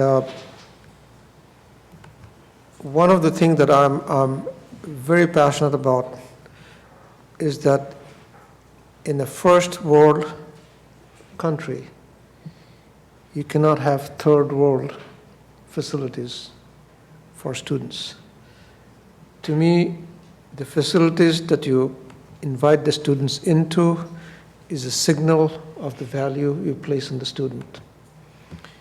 And I remember when I was in Arizona, we had Senator Pierce, Majority Leader, come to our campus, and I knew him very well, and also we were sitting on a conference table, and I told him, please take a note of the chair that you're sitting in, and next time you go to ASU, Arizona State University, look at the chair that you're sitting on and observe the difference. That difference shouldn't be. And so, as I see these buildings, they are 40, 50 years old, and concrete, as you know, in 40, 50 years, it begins to crumble, no matter what you do. So our need to improve our facilities is tremendous. More critical is that K-12 has an easier time to get funding and bond measures. And as a result, in a few years' time, all the K-12 high schools will have facilities better than what we have here. And we'll be inviting students to take a step back to come to college. That's something I faced in Kansas City because all the neighboring schools gave their students in high school a laptop. And here, you come to the college, you have to go hunting around looking for a lab, and with some non-functioning computers every once in a while. So that is the context of which, as to why I think we need to start thinking about the bond. So there is no question that we need, for the long-term viability of the institution, we got to pass a bond. So the discussion here is from my perspective, is more about what is the timing, and then what are some of the factors that might help us succeed, and what are the factors that might detract us from be succeeding, how we can kind of overcome some of those barriers or perceptions, and then kind of from that point on, we go into a mode where we are fairly methodical in terms of how we assess our ability to pass a bond, do the polling and all kinds of things. I can point out that I think at a few board meetings back, you wanted a community survey about community's perception of the institution, and that'll be an important part for you to make a decision. So that survey is going to happen, hopefully. I mean, you will get the results by the February board meeting, so that you'll better inform than anecdotal evidence of running into people who said something or whatever it is, because this will be, I think, about 1,500 people that we'll be contacting by the survey firm. So that is the background in which I'm introducing this topic for the board for consideration, because your perspectives will be very important, and your perspectives will be varied, and that'll all help us develop a better plan. Well, thank you for those comments. I think you would find that most members of the board would share your concern about the physical facilities, and I guess the issues are whether this November is the time to do it, and I guess if we decide it is a good time to do it, what do we ask for? Right. And I'm glad to hear that the climate survey will be done and available to us by the next meeting. One question I have is what critical deadlines do we face? We're now about 10 months away from Election Day, or less than 10 months away. I think filing is somewhere around June or July. But obviously, if we want to go forward, we probably should start our campaign March. I mean, ideally, we should have started in January or December. We started a year before where we are now last time. I mean, there's a lot of work that goes into this. So it's not, we have time, but not much time. Not much to time. make this decision. We'll get really behind, Yeah. And clearly, we have one shot, and then we cannot go back if we fail next year, So, Right. so we have to make sure that our value proposition is good. The project list sparks the imagination of the community, and they feel like, yeah, that's something we want to support. Trustee Parker? A couple of things. One is that I just want to say thank you to the previous board and administration for doing the work around the facilities master planning, because I feel like the college is in a uniquely good place that I've ever seen like an institution at in terms of being ready with a list of knowing roughly what the cost needs are and certainly what the building needs are. And so I think that's a great place. I'm also very happy that we'll have some information about community perception at the next meeting, because then, depending on how that's all looking, we would need to make some decision around polling and what numbers we're polling. I do appreciate, obviously, I've coming out of K-12, I've had a lot of experience with bonds and parcel taxes, and they're a great opportunity, even when they don't pass. They're a great opportunity for a community conversation around the role of the institution in the community. And when they don't pass, that gives you feedback too. And the one thing that I would say, Dr. Goswami, is that we had experience where we didn't pass a tax measure and almost did. We didn't pass it in a June election, and then we tweaked it slightly and went back out in November and passed it. And so sometimes you can respond very quickly. It just depends on how deep we feel that an issue is. But you can respond if it's something that's clear. So I'm hopeful, just as I know that we're all at this place where we see how much facilities need there is at this college. I hope that we can move forward with the community on that. Any other comments? Dr. Haslam? I appreciate your comments, Dr. Goswami. I had the privilege of teaching in China in the mid-1980s, and there the facilities were third world. But there was an expectation that it was commensurate with the level of economic development. So the question that occurs to me is, when we look at our facilities and compare them to, or ask the basic question, why are these facilities mandated in an economy that is obviously substantially greater than a third world country? And I couldn't agree more with the notion that students thrive. They walk into a classroom that is substandard, and their performance tends to be substandard as well. Whereas when the facility is really top flight and in keeping with the general economy, I think students actually see that and feel it, and their performance is increased. So I'm all in favor of, and I'm hopeful that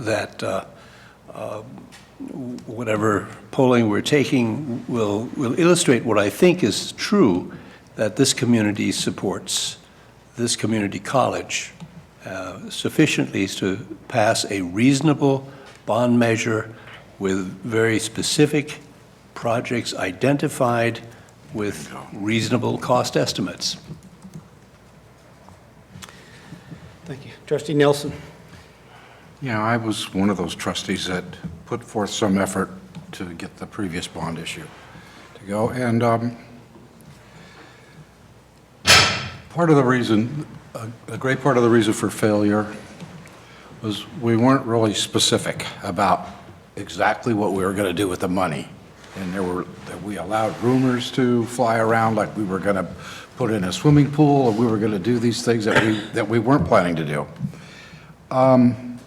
So what Trustee Haslam just said about being specific, we need to communicate to the community the specifics. This is where we need the help in these specific areas. And here's why, and this is what we think it's going to cost, and this is the period of time we have to do something about this. We have to be very specific. If we're not, we're making the same mistake we made last time, and that mistake and those mistakes that we made then will do it to us the second time if we don't remedy it. It's sort of like you learn from the past. We were not specific in where we were going to spend the money, and where we were specific, we did not explain why. And no, they didn't buy it. Not enough of them bought it. And actually, we're asking them for their money. It's taxpayers' money. We're not entitled to it. We're entitled to what they're willing to pay or give us. So let's be specific and go after it. And instead of trying to get a huge chunk, why don't we go for the things that we need now? And the things we're going to need later, we can go back and ask for more, but let's spend it properly and, show the public the results. Yeah, I fully understand. I think the days of, well, give us $200 million and we'll use it well, I think over. No, we need to be specific. This is why we're doing it. This is why it's needed, and here's the benefit to the community. Lindsay might know this. So the Prop 51 money that blinked and it kind of went away, right? The state money that we were supposed to, it seemed like so much money and then it was all gone. So we don't want to go out when the state's already going. I mean, yeah, maybe. I heard the podcast a couple of weeks ago with the Prop 13 that's going out in March, and just how that split up the community too. It specifically split up the Latino community because there's a lot of Latino home or business owners that have had their businesses for a long time. And so they decided to basically not go out with the other measure, which is going to be asking for the bond. So do we know if that's going to be happening? I guess I want to get a feel for what else is going to be, who else is asking voters for money at that time. Yes. And I think, the Prop 13 thing, which I've been following closely, because people in my district, Latino families own their businesses and they're campaigning, to preserve that tax base. It's kind of started these conversations where it's even splitting political parties and people, because that comes down to their business, their well-being, and for Hispanic Latino families that own their business and own their homes on the east side, that is a topic of our conversation right now. So I wouldn't mind. I mean, I just want to see a timeline, and if there is a chance for November 2020 or a June special election, I mean, basically the numbers, I'm fine with all of that, and obviously getting the conversation started with the foundation, because they're the ones that have to help us front the bill for this. Trustee Nelson. I see this, I've too been watching the Prop 13 thing, because it's going to affect a lot of businesses. It's bad. And rather severely in many cases. I really feel that it's part of what I said earlier about being specific about what we're going to do with the money. If the state, through some other means, gives us more money to do the things that we need to do, then we don't need to spend all of that bond money. But if they don't, we need this, period, or the authorization to proceed for the benefit of our district. So I think that if we just address the issue, I don't think it's going to be a hindrance to us. I think that we could go ahead if we talk about it and communicate effectively. That's what we need to do. That is the challenge before us. I really believe that there are many things that we need to do with them, that we need money to do facilities-wise, and to get that money, just make the list. These are our primary needs. This is what we need to do. These things need to happen no matter where the money comes from, and just lay it out in black and white, and they'll vote for it. I'm confident. Any other comments? Trustee Abood? I just wanted to mention in terms of the turnout and the percent we got 50.23%. 50.23. Okay. We needed 55. 60,000 people voted, and 30,493 voted yes. But one thing to note about the 2014 election is it was the lowest turnout election since the Great Depression in the United States of America. Usually turnout is much higher than it was in 2014. That was just a terrible year that we went for it. If we went this year and everyone else in the district voted the same, but Isla Vista actually voted at the level it usually does, which in 2014, it was my election, that's when I got elected, it was 3,000 people voted in Isla Vista. Usually it's 13,000. and they voted 90% yes for our bond. So even one community voting would complete, and we could keep the exact same measure as, everyone else could vote the same, but if we get a real turnout in Isla Vista, we would pass our bond. So I'm pretty confident about our ability to pass a bond, but I think 2020 strategically is the best time to pass it, because in 2022, you might see a similar effect as 2014, where people might not turn out as much because of the feelings of... It's a presidential year, and presidential years always have greater turnout, and the projections for this year are that it could be one of the biggest turnouts we've ever had because of the national political environment. So for those reasons, that's why I'm eager to try to determine if we can do it or not do it. If it's something that's doable,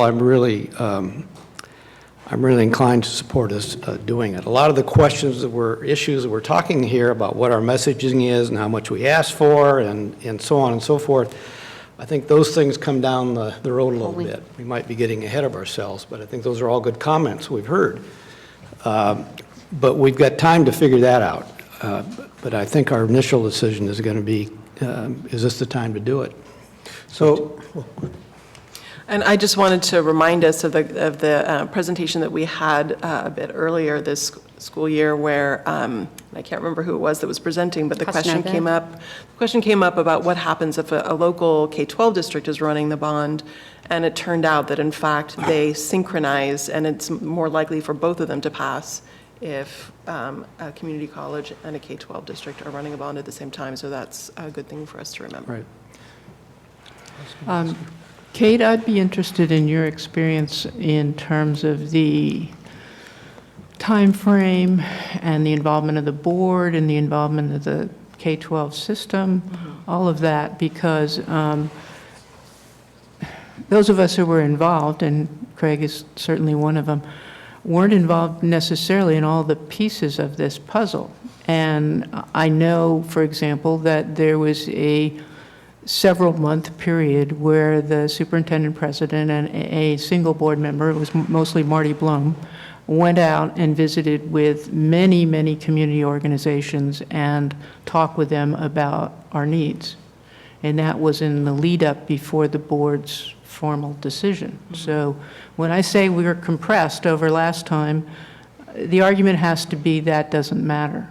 And I'm wondering what your experience was in terms of the lead up and the really talking to your community about the bond and how totally absorbing it really was for our president, to the exclusion of pretty much most things, and also many other people.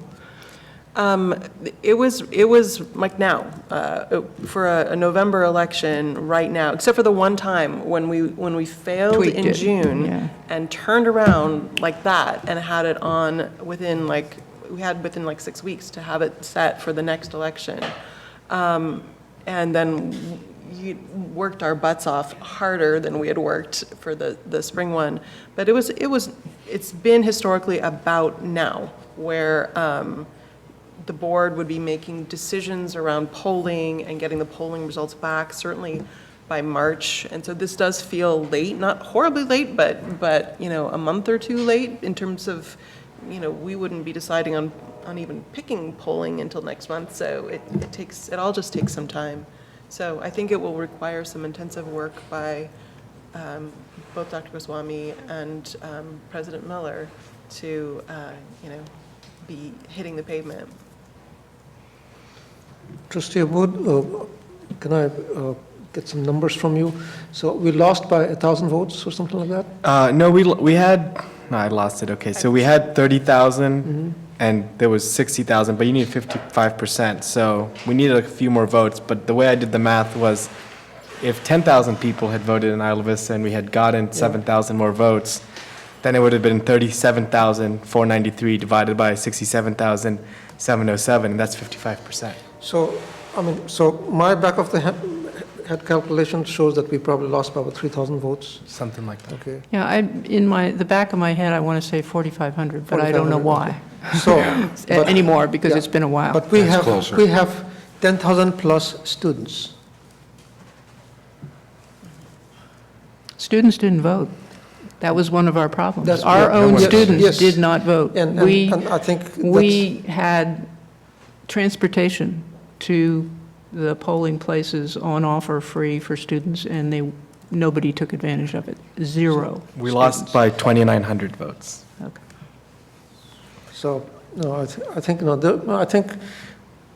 I mean, ultimately, if it becomes a game of, whether we can get 3,000 or 4,000 more votes or whatever it is, I think, we have to have more specific strategies to get those 4,000 votes. Yeah. No disrespect to the previous board, but what I had heard at the time, being unfamiliar and like brand new college graduates, I was not as familiar with what was going on, but I had heard it was an outside firm that was the campaign manager, or they weren't locals who were running the field campaign too.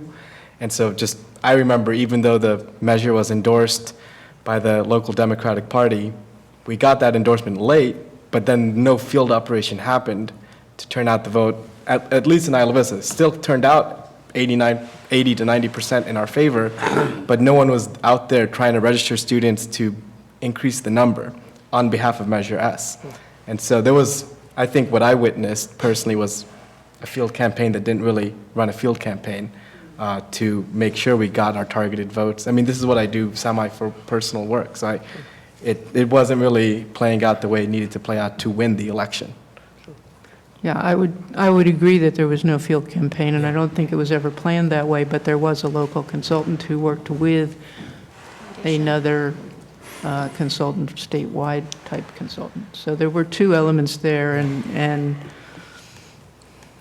it did not include a plan to do a field campaign. There are lots of elements. Simply for that. There are lots of elements, and one, of course, will include hiring the correct campaign consultants and correct pollsters, and those decisions will have to be made and made carefully. I have to also mention that the pollsters who did the polling for, and most of you will remember, who did the polling for the bond were the same pollsters that did the previous measure, which passed, Measure V, and the approval and likely approval of the bond for 2014, which we lost, was polled extremely high. It was like practically off the charts high. So that in and of itself was a major disappointment to see that gap between the polling and the results.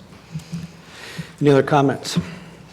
Okay, I think we move on to item 10.6. This is a proposal from Trustee Croninger to establish campaign finance limits in the form of contribution limits, expenditure limits for trustee elections. And without saying any more, I think I'll ask Trustee Croninger to present the item. Well, the general idea here is to have a focused discussion of something, and so that's why there is language. It's not meant to be set in stone in any other way, but without something to look at, I didn't think we'd have a very good discussion. It is also intended that whatever we decide, if we decide to go forward, would go to legal counsel for review. This is a complicated area. This is something that needs to reasonably work. Underlying value system is that there's too much money in politics right now, and the idea is to level the playing field for folks who don't have a lot of money, who are not necessarily in politics, but could make terrific trustees. And the barrier of looking at raising money when you're not in that system, I think, is a real one. And so the idea is to make it, as I said, more of a level playing field for everyone. I mean, we should just not be spending $40,000, $60,000 on a trustee election. It's absurd. That could go to the foundation and help our students. Especially when it doesn't pay. So, So anyway, that's the point here. Much of what is in here, I took off of the most recent legislation that was passed and signed by the governor here in California on campaign limits. The numbers are lower, and obviously not, again, not set in stone, but the concepts were the same. A limit on the amount of a contribution from an entity, a person, an entity, the limit on total amount of contribution. Both of those are in the bill that has passed our legislature. That's not to say this isn't a little more, this is more stringent in certain respects, and again, circle back to the legal people to figure that out. So. Trustee Parker? Thank you, and I appreciate all the work that you've put into this, and if I could get campaign finance reform passed in a way that was meaningful, I would be right there with you, because I think, I totally agree. I'd love to get some of the money out of the process.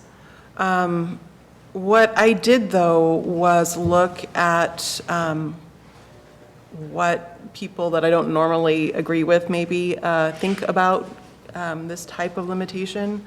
And I particularly looked at the Cato Institute, if you're familiar with the libertarian think tank, and what they had to say about campaign finance reform. I'll just read a little bit of it here. And so what they said was, nor will any of these, talking about having finance limitations, nor will any of these supposed fixes moderate special interest influences. Rather, such reform inevitably enhances the power of one faction, say labor unions, to the detriment of another, perhaps trade associations. In fact, it was the 1974 legislation that by outlawing large contributions spurred the development of political action committees. Over the past 2 decades, PAC outlays have jumped 8-fold. And so with that, I realized, of course, that we might not spend, the candidate won't spend, but I can guarantee you that the parties will create PACs. And then in some ways, you're just forcing more money underground. And that special interest groups, we've seen it here in Santa Barbara with the K-12 district, where outside special interest groups essentially ran candidates. The candidates didn't need to raise money directly, although they did. But a lot of it was outside funding by essentially a political action committee. They also mentioned the issue with incumbents. When you put in limitations on spending, it favors the incumbent. And of course, libertarians are very anti-incumbent. Incumbents in politics. So in terms of the national races, House incumbents who had previously outspent challengers by approximately 1.5 to 1 now outspend challengers by nearly 4 to 1. And incumbent reelection rates have risen to record high levels. And so, You're talking about outspending, though. I mean, the incumbent is able to outspend by just outside PAC, outside groups putting more money into the incumbent. If you look at that total package, it ends up that financial contributions end up again favoring the incumbent. And an outsider, a challenger, always has to spend more to try to unseat an incumbent, for better or for worse. And so I recognize that there are pluses and minuses to the idea. And I don't think it will have the effect that you hope it will. I wish it did. I feel like our hands are tied by the courts on this. But I don't think that this will make a difference, and I wish it would.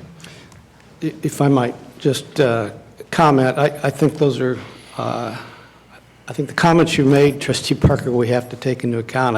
Every time there is a proposal for, I don't know, every time I've noticed that most instances when campaign limitations are proposed, the incumbency protection issue always comes up.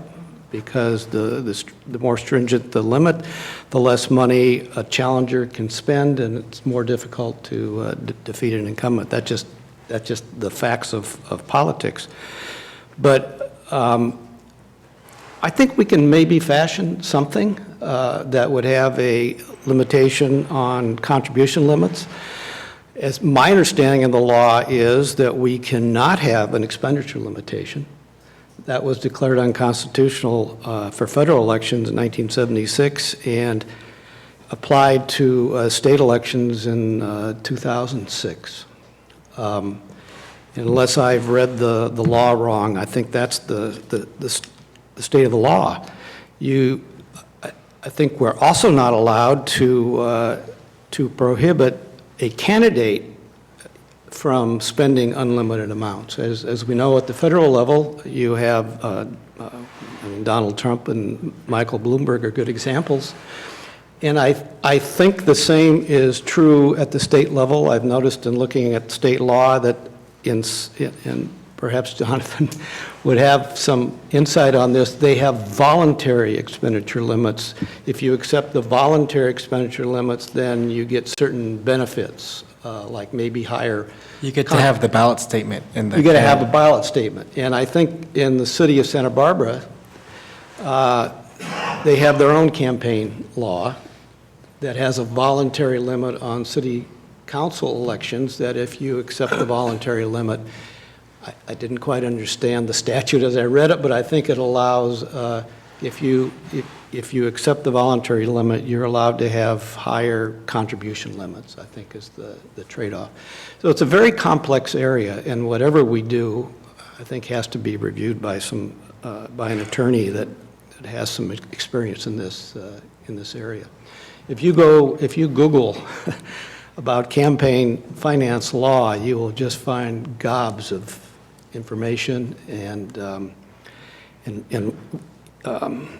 the whole First Amendment issue is what's driven a lot of the court cases where the Supreme Court has said you can't limit that, you can't limit that, you can't limit this because of the First Amendment. So it's a very complex issue, but I think we could come up with something. I don't immediately agree with I think the limits that Trustee Croninger has proposed are too low. If we were going to have a limit, for example, for contributions, I think 200, I think it was 200 you proposed. Mm-hmm. I mean, I would be more in favor of something like 500 or 1,000. And I think if we were able to fashion some sort of voluntary expenditure limit, I'd be more in favor of something like 25 to 50,000 than I would of, I think, 6,000 that you would effectively. Yeah, the bill did have just exactly that. It's a limit on your contributions. Now, that's perhaps not seen the same as the California bill that I was looking at. That's perhaps not seen as the same thing as an expenditure limit.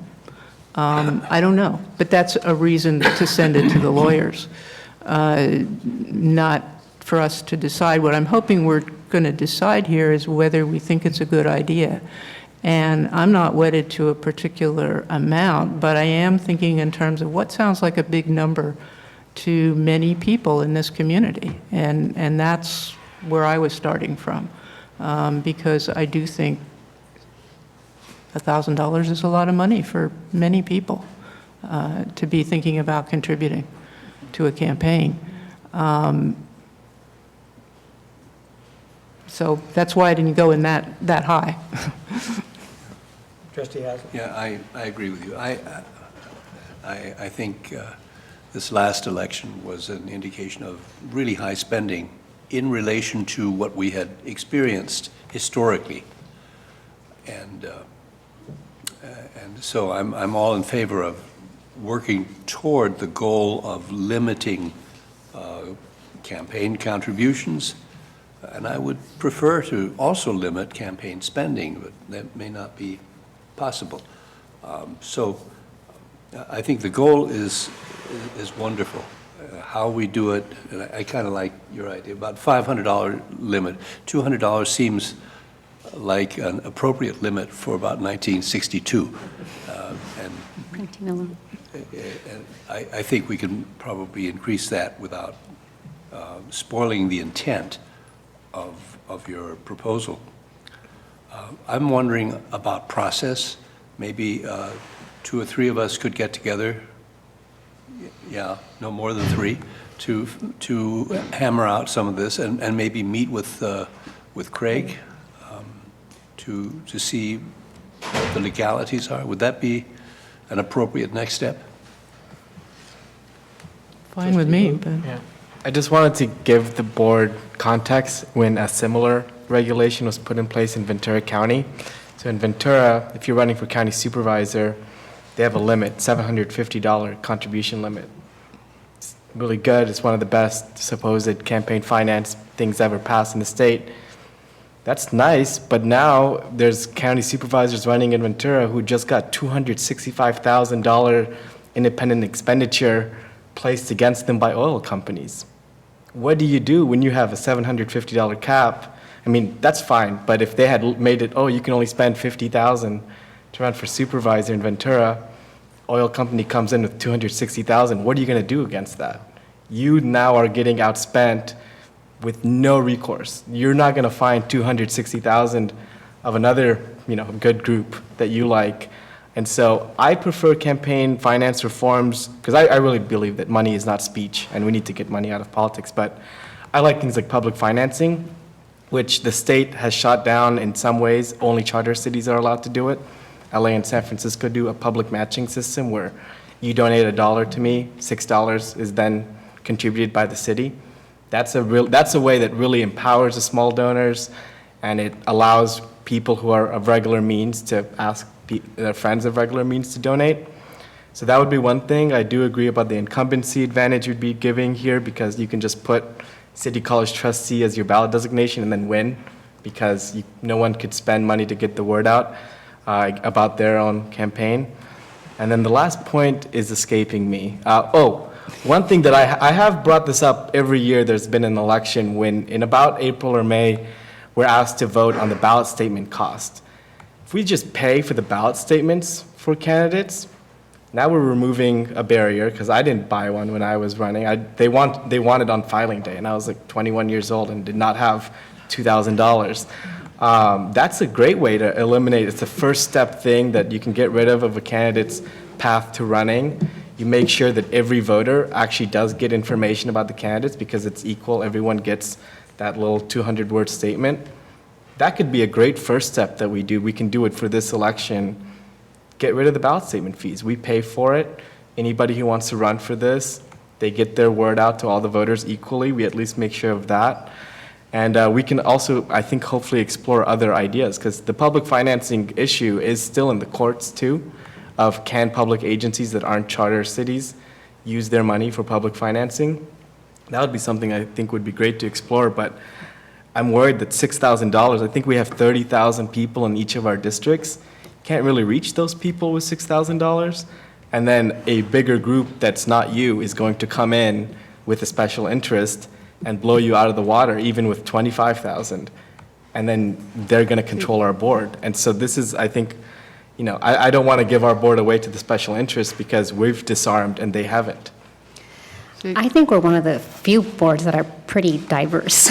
I mean, K-12 is pretty same, at least Santa Barbara Unified. Like it's, when you look at, they're all like Democrats indoors. I think our board, thank goodness, has remained diverse in thought and geographic experience. And I'm not into regulating anything that doesn't need to be regulated, and people should just go about their day. But what I did like about this, and you guys know, I've always believed in a nonpartisan role here.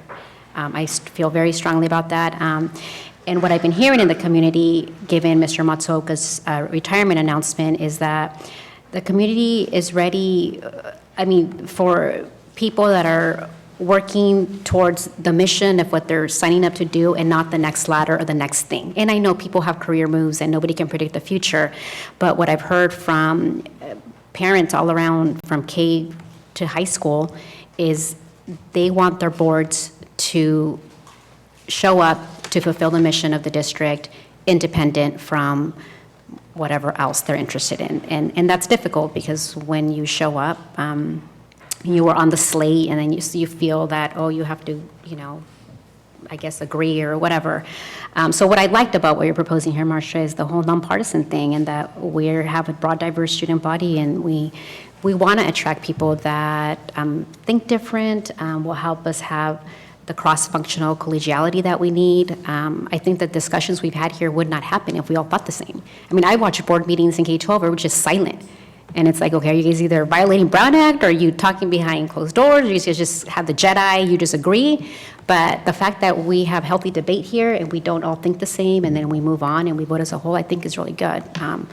So I'm in favor of what you propose. Just take it out, hash it out, make sure that it's legal. But I agree, Kate, things are going to happen. This is probably may or may not, but at least we're saying to the community, this is what we believe for the college. When we spend X hours a week, it's because we believe that whoever partners with us to serve this college is going to come here in a nonpartisan lens and just do what's best for the college, independent from whatever else they might be involved in.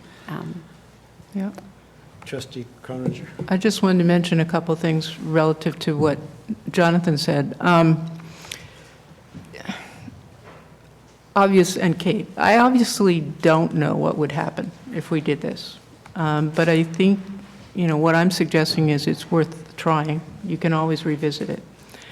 And I like to hope that we are not a board, like Veronica just said, where special interests are interested enough to really blow an election in the way that you're talking about. County Board of Supervisors, I can see that happening. Oil companies are just not going to come in here and form a PAC and put hundreds of thousands of dollars into a trustee race. I'm trying to say it's nonpartisan and it's not a political contest.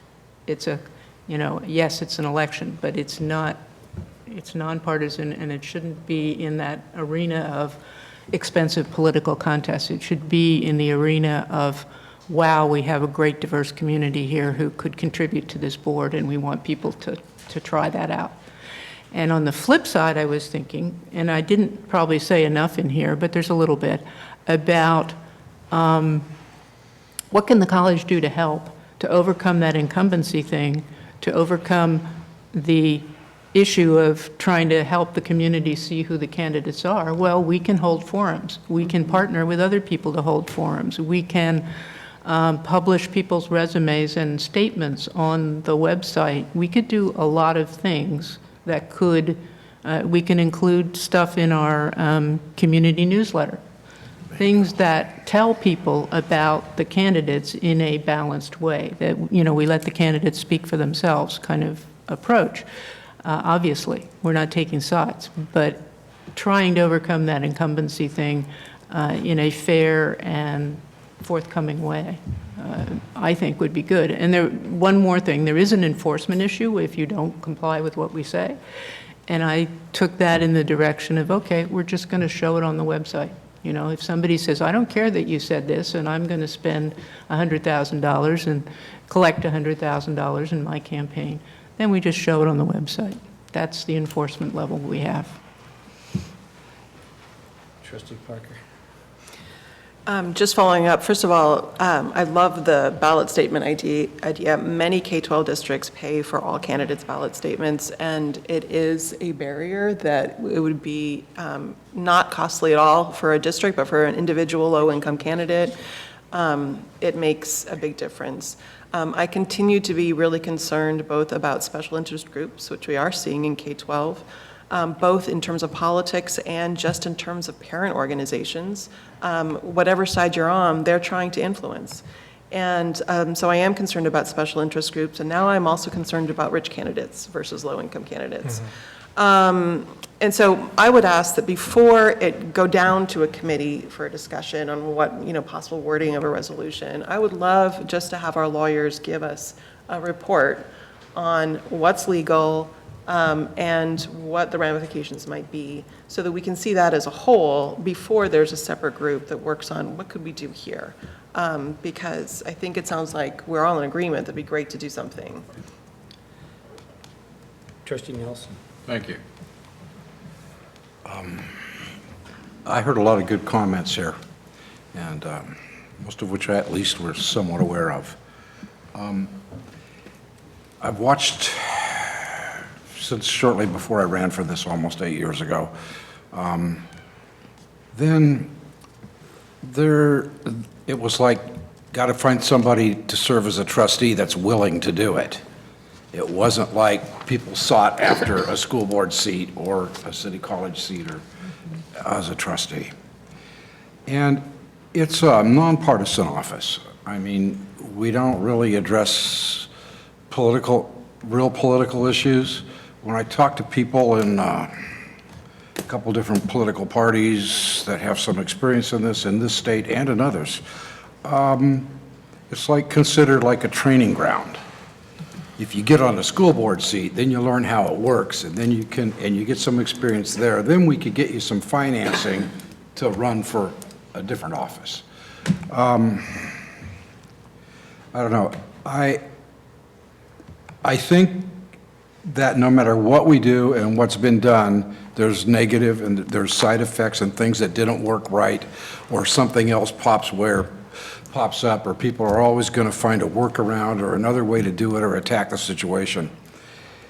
And I don't have really great answers to that. However, the alternative is to do absolutely nothing and just let it keep spiraling out of control. I really believe that we need to demonstrate some interest and concern for our communities and this institution to do what we can to keep the diversity of a board. And mind me, I say this, I'm not running for this again. This is my last year on this board. At least that's my plan. My wife said it better be or else. So we need to provide for the diversity of leadership. And the almost not quite 8 years I've been on this board, I saw it not functioning so well then. We had it working pretty good. Last year kind of tore up a little bit. But we seem to be functioning again now. And I believe it functions well because we're a diverse board and we listen to each other. And so taking no action at all, I think for me, it's totally off the table. We need to at least attempt to do something. So I would support this. And I'm not pinned down on a certain dollar amount or whatever. I could tell you my story. I did this. I have a couple of friends up in Santa Clara that are just totally amazed that I won this office and spent less than $1,000 and wore out a pair of shoes. Our districts are small enough. This is not an area-wide thing. We have little districts. Actually, you can do it on a very small budget. I think one of the reasons I won and I got grossly outspent by my competitor was because they advertised to everybody instead of just spending the money focused on the people, and it didn't require that much money. So where is all this money and the reasons for them to donate? I could see it with the county supervisor's seat. If you've got oil companies and interests and they need certain laws or permissions to do things in zoning, what do we have to offer a political party here? Why would we do that, or a special interest group? Yeah, you could find a few, but the only thing I see it here is partisan groups or people with certain kind of political leanings or whatever looking to get candidates promoted and give them experience somehow. I don't get it. That's fine. Go take classes. We probably teach some. You could take classes on Robert's Rules of Order and how to conduct meetings and how things should at least theoretically work. Let's take some action. Better than doing nothing. Doing nothing means it's what's out there and what's happening is okay, and it's not. So I'm done, sorry. Thank you. I sense that there's interest by everybody's part, maybe with a little different viewpoints and different concerns about doing something, and we've had two suggestions. One was to have a committee of 3, and others, before we even do that, to get some information or get some advice from our lawyers or a lawyer who I think somebody with experience in this area would be helpful, because it's such a complex area and there are people who deal with this law more than others. But is there any sense about which way we want to go? No, I like the idea of getting some legal opinion. Yeah. I mean, why should we invest a lot of time if what we'll come up with is likely to be discharged by an attorney. So, yeah, let's get the legal opinion first. Do you want me to support the board by reaching out to some yes. firm and look at the options as to what is feasible, what is not feasible?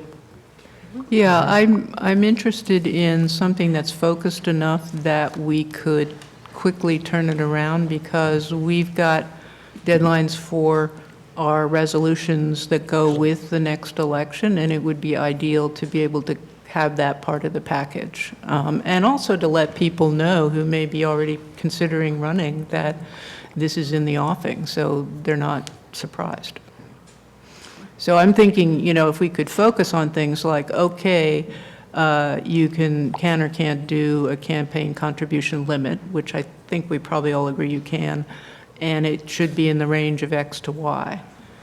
You can or can't do a total contributions limit, et cetera. That kind of focus, and then go from there to the rest of it. Well, I think you could take the proposal that Marcia has made and use And that see, as a starting point. and see which are the Yeah. elements that pass muster and which are the elements that doesn't pass muster. And then I can bring it to the board and you can. Okay. Okay. Good. Any other comments before we move on? Next item is a report from board members. And maybe we'll start with, Now you're going to start at this end of the table. Okay. or we could start with trustee Abeshi. There you go. Yeah, sure. We started school last week and it's been great, and I'm happy to see all my professors and classmates. The only little issue we've had was filling up of classrooms has been very difficult for most classes, and that has led to a lot of classes being cancelled, and that has turned a lot of professors into marketers, and I've had a lot of professors come to my class to try to market their classes so it doesn't get cancelled. So that has been very sad, because a lot of classes that some students want to take has been cancelled, and that has caused a lot of problems for most people who need those classes for some type of certifications or something. I received an email about an ADC class, which is like a addiction and drug control class, that was cancelled, and this student was very furious about the class being cancelled, and she was asking for a lot of answers, which it is beyond our control, I know that, but it's just very sad that some classes are cancelled right now. Trustee Nielsen. That's my fault.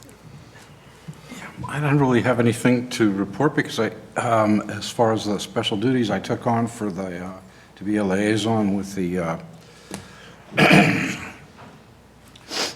with our, I guess I'm getting old. Foundation. With The foundation. the foundation. But I did have a thought, and I happened to be out of state recently into an old hometown that I came from, a little Danish community in Iowa, and I found, maybe Veronica could hold that little mug up. You guys, I found these mugs. They have a windmill from Denmark in this little town, and they have a little gift shop, and I found these mugs. And some of you are familiar with the term, others may not be, but I did pass out also, and you have one too, Kenny? No, I about the, what the term means. You can Google it. I thought about, when I saw these things, and after I seen them and walked by them, and I thought about what we did last year in our last, retreat as a board, and what we accomplished and what we agreed to do, and what we thought maybe we weren't doing well enough, and what we could do better. And this word, huggy, and I probably pronounced it wrong, Huget. Huget. I'm sorry. Thank you, Peter. And I had a cousin from Denmark pronouncing it, and I still can't. It doesn't stick. I really felt like it means a lot of different things, and there's different interpretations of the word. It is a noun, and you can look it up. It's Hugge. Yeah, and what it kind of means, maybe comes from the word hug. It means to embrace, to celebrate, to support, to make people feel welcome, or to make yourself feel welcome, to give people, yourself, a sense of, I'm at home, I'm comfortable, so comfort is part of it. I really, it kind of spoke to me, because what I was thinking about, what do we really need here, and where is the emphasis going? And then I'm almost done. 2 quick points. I thought, what can I do? And I asked some people that have a little bit more experience than I in doing things of this nature, and I looked around, and the advice I kept getting is celebrate your diversity. And then when I looked it up in some instances that I found, a lot of school districts and other colleges have had celebrations of diversity, celebrating their differences. Okay, looking at the positive side of things. But that's the other half of it that maybe they don't do enough of. It's like, when you celebrate diversity, it's not so much to look at what's different, at how different things are, and it's not really to look at what's fair and what's not fair, is what makes you feel good and everybody feel good. So what that means is, let's look at what we have in common, and let's concentrate on that and be aware of everything else. So just to follow up on our retreat, that's why I picked up a mug, and I went to the counter and I said, give me X number of these and ship them to me, and they did. And I thought, when you drink coffee or your tea, maybe you'll think about, why you got the mug. And it's not a present from me, really. It's what I'm trying to do here is to give you something to refer to. Why do I do this work? Because we darn sure don't get paid for it. Thank you. Thank you. Thank you. Thank you for that. Very nice. I really like it. You just gave us a word for the year. Again. Yeah. Trustee Gallardo. I like Craig. I like Craig a lot. And when I first got on this board, my girlfriend said, you and Craig are probably like the most different people, like you guys are like right here, like you're here and you're here. She said, but then I watch you guys and you're actually here. And she said, how does that happen? And then I was like, you know what? It's a heart condition because we both love the mission of the college. So thank you. I'm sad that It's you're about focus. 8 years. Where the focus is. Well, come close here. I continue to remain so passionate about dual enrollment. As you guys all know, it is so close and dear to my heart, not only because of my own children, but because it is truly such an open door pathway for our first-generation college students locally. So I want to thank the work of dual enrollment here at the college and the district, and they've just really gotten on the ball to talking about articulation, and I believe there's a summit coming up in March. So I just think that's great news for the community. We started this conversation when the email dropped last spring on the parent side, and I quickly reached out to Melissa, what's going on with this? And like Marsha always reminds us, education is so slow. But given how slow it is, I feel like they're actually moving quite exponentially, and it seems like they are motivated on both sides. And so I just want to thank the college and Santa Barbara Unified School District for authentically coming together for all our students. There's high-achieving kids that need the dual enrollment all year long, and then our first-gen kids that this is going to truly be their first experience in college, and it's going to open up the door and just change the trajectory for them. So thank you, Melissa, and I look forward to hearing about that summit and whatever you guys talk about, and I'd love to attend, how I can help. Additionally, there's some interest and excitement in wanting to see our summer schedule come out. Unfortunately, at least one of the local high schools is not offering some of the AP biology courses, which has really thrown a wrench in some of the kids' schedules, and so they're really looking into taking our biology courses, which being a STEM school, and I was thinking, how could we not offer bio? But anyway, so just want to throw that out there that as everybody's dealing with enrollment, K-12 is too, and unfortunately for our juniors that are heading hopefully to college and wanting to take their SAT subject tests, they don't have the option to take this course, and so they are looking to enroll actually in our summer one, which is quite ambitious for them. So I can get more details and reach out to you, Pam, if you want. I can drop you and direct all these motivated moms that are reaching out. My kids are in high school, and I teach in my district, I live in my district, and I have high schools and junior highs in my district, so everywhere I go, I'm happy to receive it. And that's it, so dual enrollment. Thank you. Thank you. Trustee Haslam. The word hygge or hygge, is probably the most used term in the Danish language. And it has no literal translation. But if you know anything about Danish weather, it's kind of dark, cold, miserable. But indoors for breakfast, you make a good cup of coffee and you light candles, and it is hygge. And so I very much appreciate your contribution to not only my morning coffee drinking habits, but also our collective language lesson of the day. This past week, I hosted a forum co-sponsored by the League of Women Voters on prison reform. And that's an idea that came out of my participation on this board at a time when I was looking for resources from other aspects of the state budget that seemed wasteful. And the concept of recidivism reared its ugly head, and I was able to find that, or discover that 70% of those who are incarcerated are readmitted to prison within a 3-year period. And that seemed like a terrible waste of resources, especially when I discovered that each recidivist costs the state of California $95,000 per year. So we had a bipartisan panel that discussed this with, I think, integrity and distinction, and we're moving the needle in the direction of sane prison reform, and hopefully that will translate not only to a better, more productive environment within the prison, but also additional resources to be distributed among educational facilities.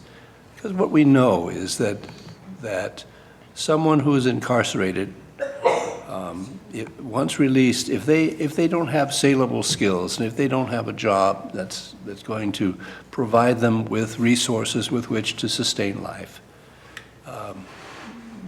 their chances of going back in are enormous. So the community college plays a vital role in terms of providing the education that is so essential in that respect.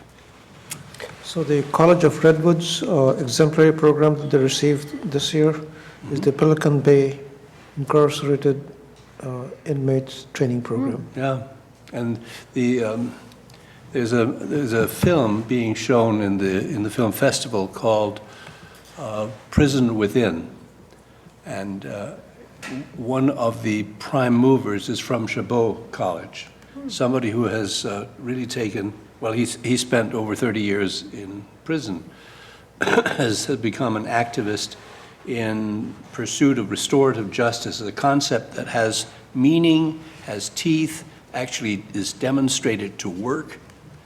I think if anything, I see a number of different groups from all aspects of the political spectrum basically moving in the same direction, and that's very encouraging. Thank you for that report. I guess since we're going down the line, I'll just give my short report. Over the holidays, I reflected on the number of activities I'm involved in. In addition to serving on the Board of Trustees, I do legal mediations, basically as a volunteer. I serve on the Goleta Planning Commission. I'm involved with my homeowners association. And I try to ride my bike up the coast on a regular basis. And I'm also trying to be retired.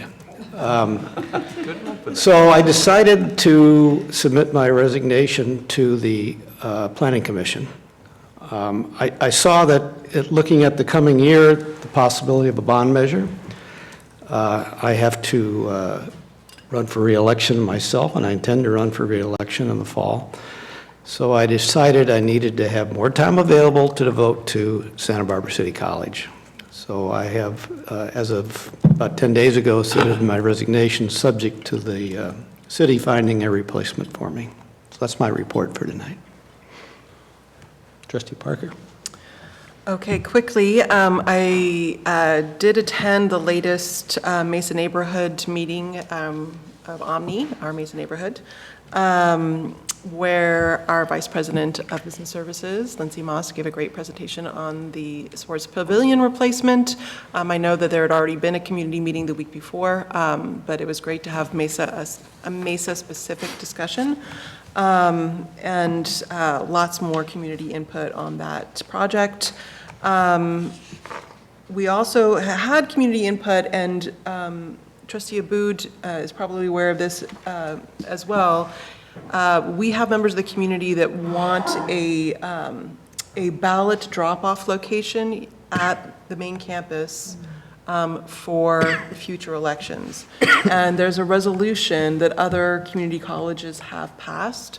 I've now forwarded that draft language to President Miller and Superintendent President Goswami so that we can maybe have a discussion about that, because while they've had either voting locations or ballot drop-offs at our satellite campuses, that hasn't happened here on the main campus for a variety of reasons.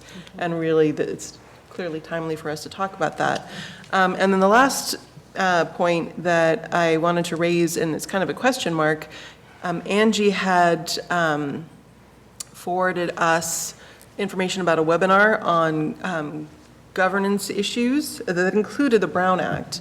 But we really should have annual updates on the Brown Act. And so my question mark before I had responded to Angie was, will there be or can there be a board-specific Brown Act training? And I had sent you an email about that, but I don't know if you want to address that, President Miller. I confess, I don't recall. Just about the idea of having a Brown Act training specifically for the board rather than just a little part thing. We have done that in the past. Well, I've only been here a couple of years, but I know that Craig Price and maybe Joe Shoulder together have given us an hour presentation on Brown Act issues. They've done that one. I don't remember the last time they did it. I think Yeah, we didn't do it last year, I don't think, so it's been a couple of years, and I think it's a great idea, because we all get to hear the presentation, plus ask questions and hear the answers. And Craig is, I think a recognized authority on the subject, so he has a lot of experience with it, and I guess we should schedule that for one of our upcoming board meetings sooner than later. Great, thanks. That's it. And he asks questions, and then so you have to answer in class. So be prepared. Pay attention. We could do it at a study session, too. Yes, potentially. I don't have much to report. I'm going to go to the legislative conference this weekend in Sacramento and hopefully advocate for some funding formula, better thinking on that from the state. And then one thing, I mentioned this to Dr. Goswami already, but it's kind of related to the ballot drop-off, but there was a new bill, AB 963, that requires us to designate a civic and voter empowerment coordinator and funds that. And so I'd like to hear a report of what we're doing in that regard in this area at the next meeting or something. Just nothing big, just what are we doing to implement the mandatory legislation? Sure. Before we move on to Trustee Croninger, I just want to come back a second to the comment that, Kate, you made about making it easier for students to vote. That's essentially what you were talking about. I didn't quite follow, though, that there was something that wasn't done at the last election. And Well, there's never been the ability to, there hasn't been a polling location here, but I think given the state of things, it's actually more important that there hasn't been a ballot drop-off location, like a ballot box, where they post that, or they put those machines or those boxes in certain locations throughout a region when there's an election going on, where you can, instead of going to the post office, which may be out of your way, or maybe you have it with you when you're on campus. this would be voting by mail, you mean? Yeah. It's an official vote-by-mail drop-off location. Yeah, it seemed like that'd be something easy for us to do. There is some cost to it, but I think that there are outside funders that might be interested in doing it too. Thank you. Trustee Croninger. I'm going to pass. Oh, So we okay. can move on. Okay. Okay, so we now move into the Our next item is technically 11.1, but we're going to move up for the interest of our guests from Orange County. Go to 11.7, which is a presentation by our architects from... Excuse me, Trustee Miller, can we just get a 5-minute recess, or I can just excuse myself? It's almost been 3 hours, I just want to run out. Take a 5-minute You wanna take recess. Okay, Yeah, good otherwise. idea. Yep. 5 minutes. That's a grand idea. So I can really listen to their... So, Or me even. I don't have a paper. Well, I wanted you to be able to follow along. I'm sorry, I ran out of notes. I have to get some more notes. I did, it's not my fault it broke. Yeah. In the shipment. There was a case. I was just surprised I got a... I know. Yeah, I was like... But it was not personal.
Session, and I'll again call down the, as I call them, the two Steves from, or maybe we'll start with one Steve,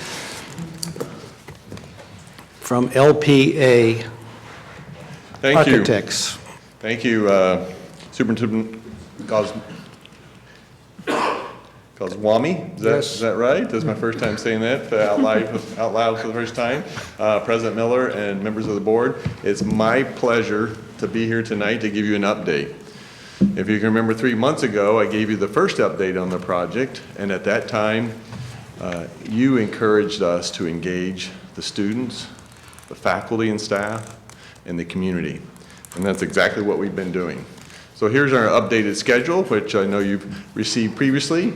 And we've done a lot since the last board update. You can see the last update was 10/10/2019, last year. And you can see in the red areas are our engagement with faculty and staff, student engagement, the community engagement, conversation with the city of Santa Barbara. Not included in there is conversations we've had with State Chancellor's Office about funding and Coastal Commission consultants to understand the parameters of the project and if we're going in the right direction. I'll talk about that a little bit later on. But you can see there, lots of community engagement, student engagement, as well as a 7-hour-long meeting yesterday with faculty and staff where we really started to dive into details about the planning of the project and where spaces go. So you can see everybody from the faculty and staff that have been engaged and involved in the project have been very enthusiastic, supportive, inclusive, collaborative, and we're really starting to dial this in with their help and support and a little bit of love. So campus engagement. This is a summary. I'm just going to give you a little highlight of what we did. We had an open house Wednesday, November 13th, where we engaged the campus community. It lasted 4 hours. We had 3 different activities, and 586 people attended and participated in this event, where they were able to tell us what was important to them with this project. And what did we learn? Well, they were pretty common themes. No matter what question we asked them, they were really inspired and excited about receiving a new facility that would promote sustainability, provide health and wellness themes and activities, as well as something I just like to call human goodness. So you can see here on the left, those red bulleted areas really support those themes of sustainability, health and wellness, and human goodness. Again, no matter what the question we ask, you can see at the top are the questions we ask on these boards. Their comments were very similar. And one of the most frequent comments you can see is a nap room. And the reason why is students are stressed. They're coming to campus and they have a lot on their mind. They're young adults, some of them are much older, some of them are parents, some of them are single parents, a lot of them have jobs, so they're stressed. The important takeaway for us is to provide a place that is relaxing, welcoming, and a place where they feel like they can just take a load off as well as get a great education in the educational spaces. See again another question, more sticky notes, all the questions are there. Again, views, sustainability, comfortable, welcoming, inviting, those are all themes. And then we also had image boards where anybody who participated, whether it was a community of students, could come in and they could provide input, a simple red dot, green dot exercise where they have an image and they can place the dots on those boards and tell us what they like. So common to the boards with the green dots were a lot of natural daylight views, openness, inclusiveness, outdoor activities, outdoor classrooms. And so we'll take that with us as we start to design the project. We're already using some of this knowledge that we've gained in the planning process, which you'll see a little bit later.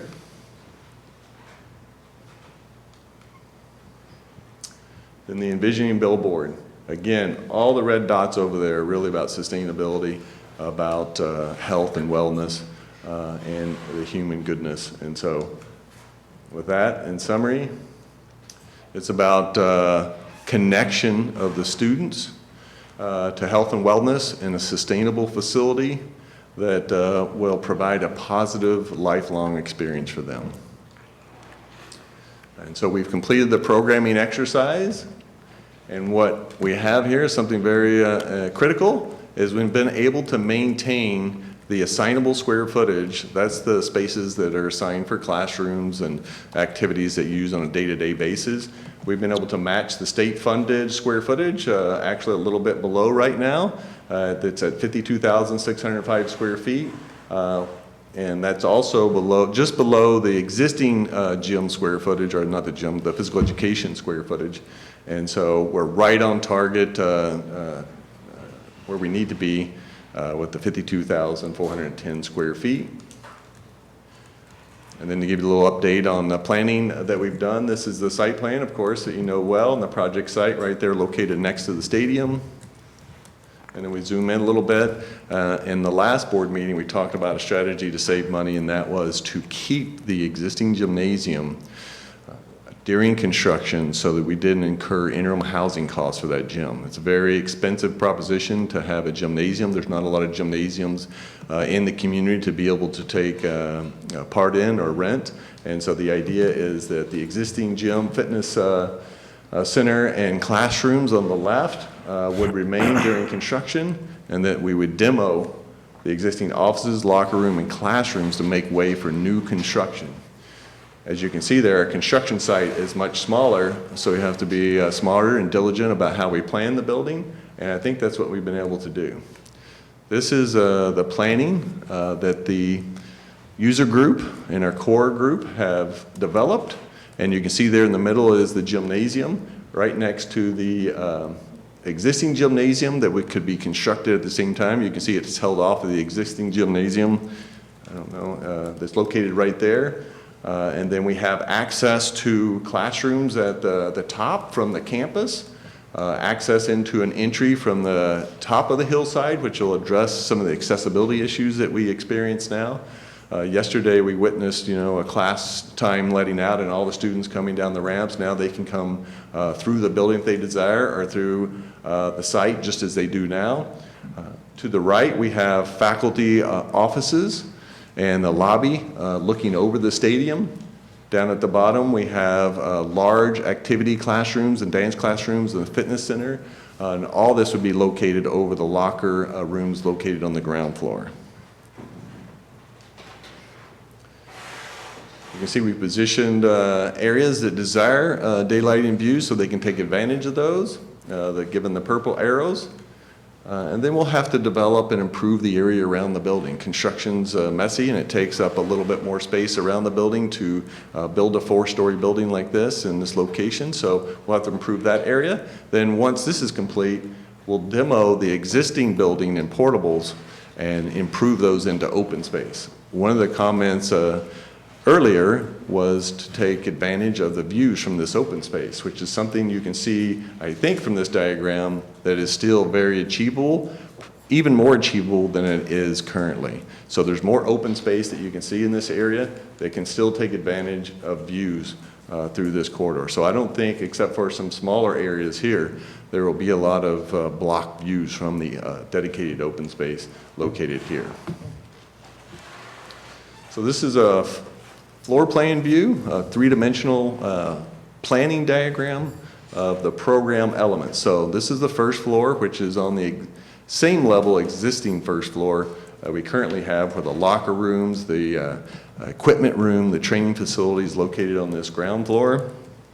And then there will be access through here. This is outdoor space from the open space directly to the track and field. We have elevator and stairs that takes you up to the 2nd and 3rd level, as well as another stair here that takes you up to the 2nd and 3rd level.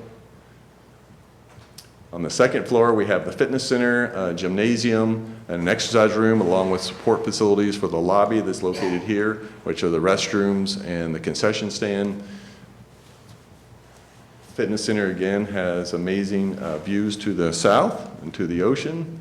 On the 3rd floor, we have the dance and activity room with storage in between, the faculty and coaches' offices located above the lobby. And this area here is the circulation from the upper campus access to the south side. In here will be some social spaces. This is planned for a 12-foot wide corridor. There's computers there, benches there, places for students. If you've ever been to the PE complex now, you'll notice that there's computers in the lobby. So the plan is to have computers, drop-in computers for students to utilize inside this area. And as you see, you come out, and to this side is an outdoor roof deck that will be covered and providing ocean views and a place to relax for any student or any really community member when the building's open. And you'll also access these activity and dance rooms from this elevated deck as well. Then the fourth floor is the classrooms, and so that'll be almost directly in the same level as the street and pedestrian walkway on the upper level of the campus. So the program moving forward, very similar to what I showed you, or exactly as I showed you at the last update. Design will continue to happen in 2020. During 2021, we'll have permitting, bidding, and we'll start construction, and then we'll be complete, hopefully, by December 2023.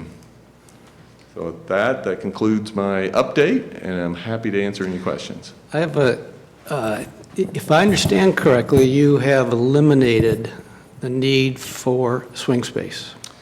Not eliminated all the need for swing space, but the big expensive areas such as the fitness center and the gymnasium, long span, we've been able with this strategy to eliminate that cost, which could be as much as $8 to $10 million if you were to build a temporary facility, which really means you have to build almost a near permanent facility to allow that to happen.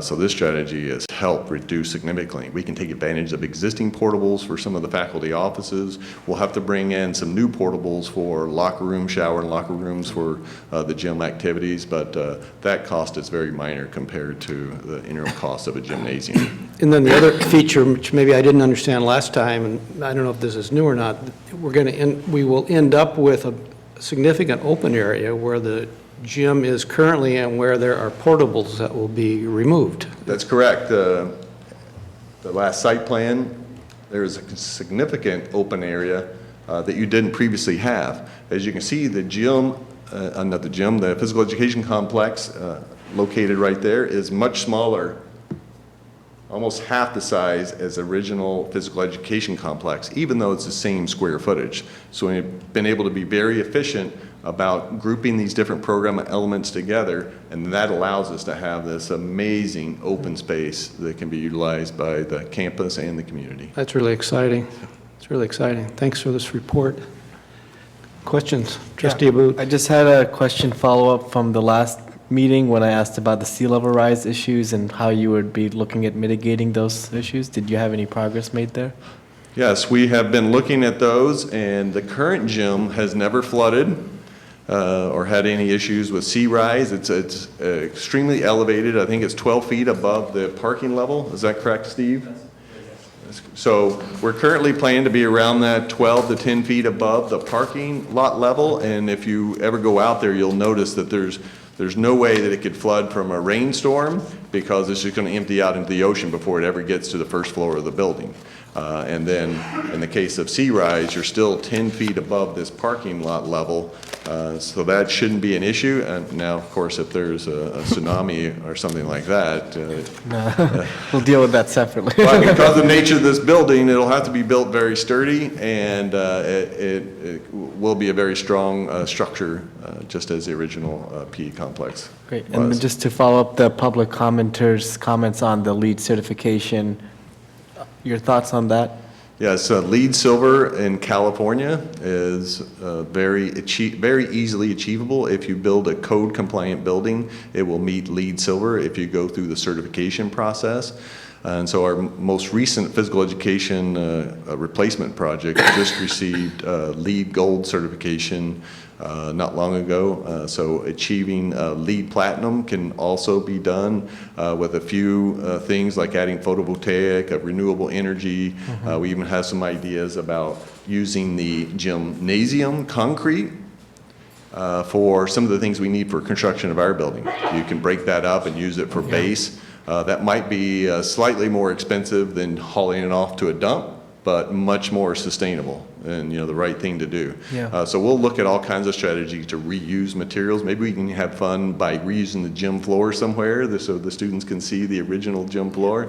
We're going to reuse the existing bleachers inside the gym, which are fairly new, and a few other equipment items that are new within the building. So we're always looking for ways to be super efficient with the money and also to tell a great story. Yeah, no, that's really cool that you would be able to do that. One idea that I was made aware of recently is at UC Berkeley, when they rebuilt their student center, they did something where they captured the runoff and then used that to water a community garden nearby.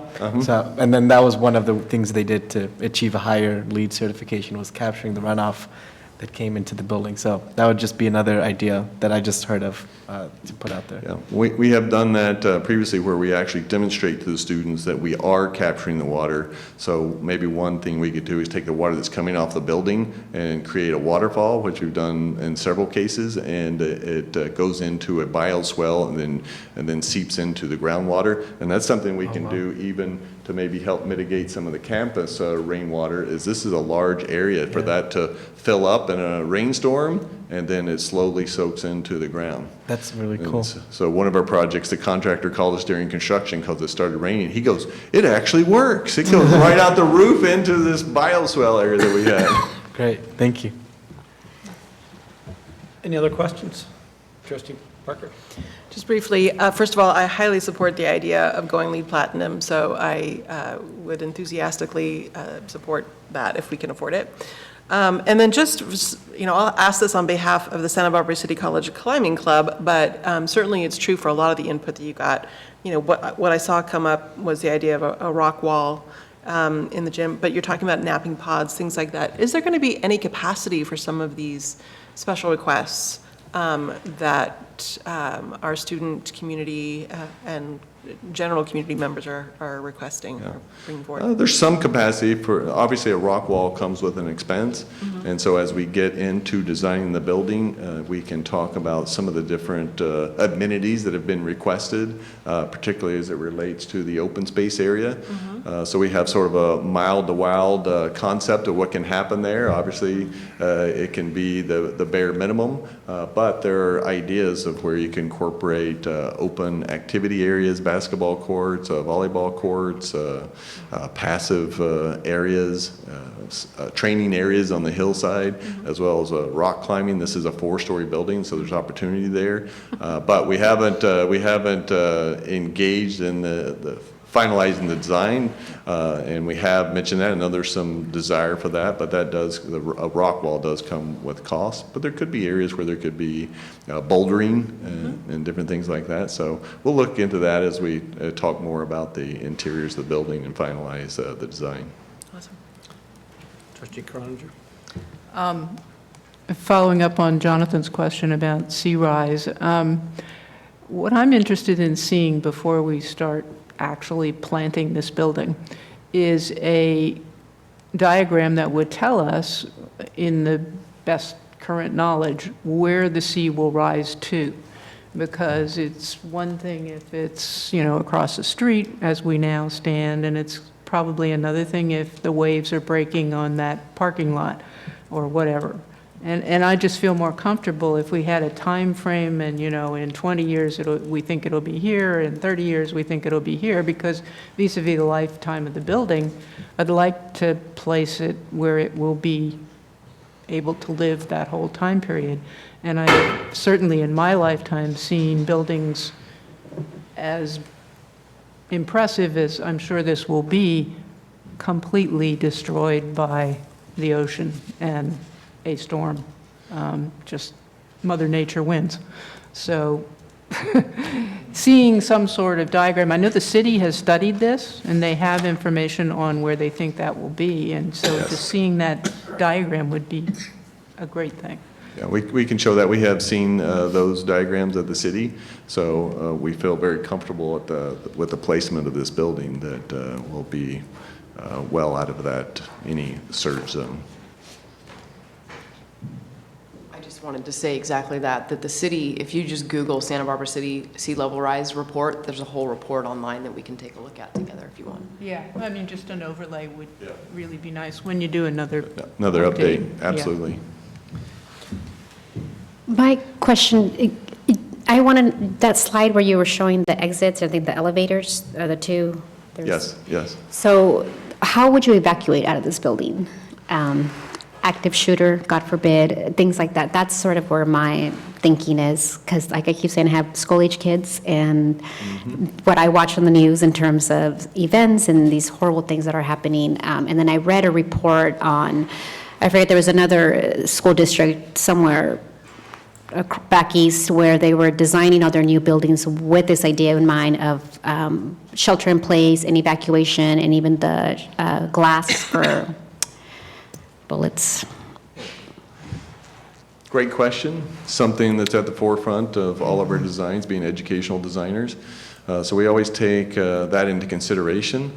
This, being that it's a 4-story building and it's got about 60 feet of grade from the bottom first floor to the upper floor access, we have 3 different vertical circulation elements, which are elevators and stairs, allowing you to go up or down. So unlike most 4-story buildings, your only option is to go down.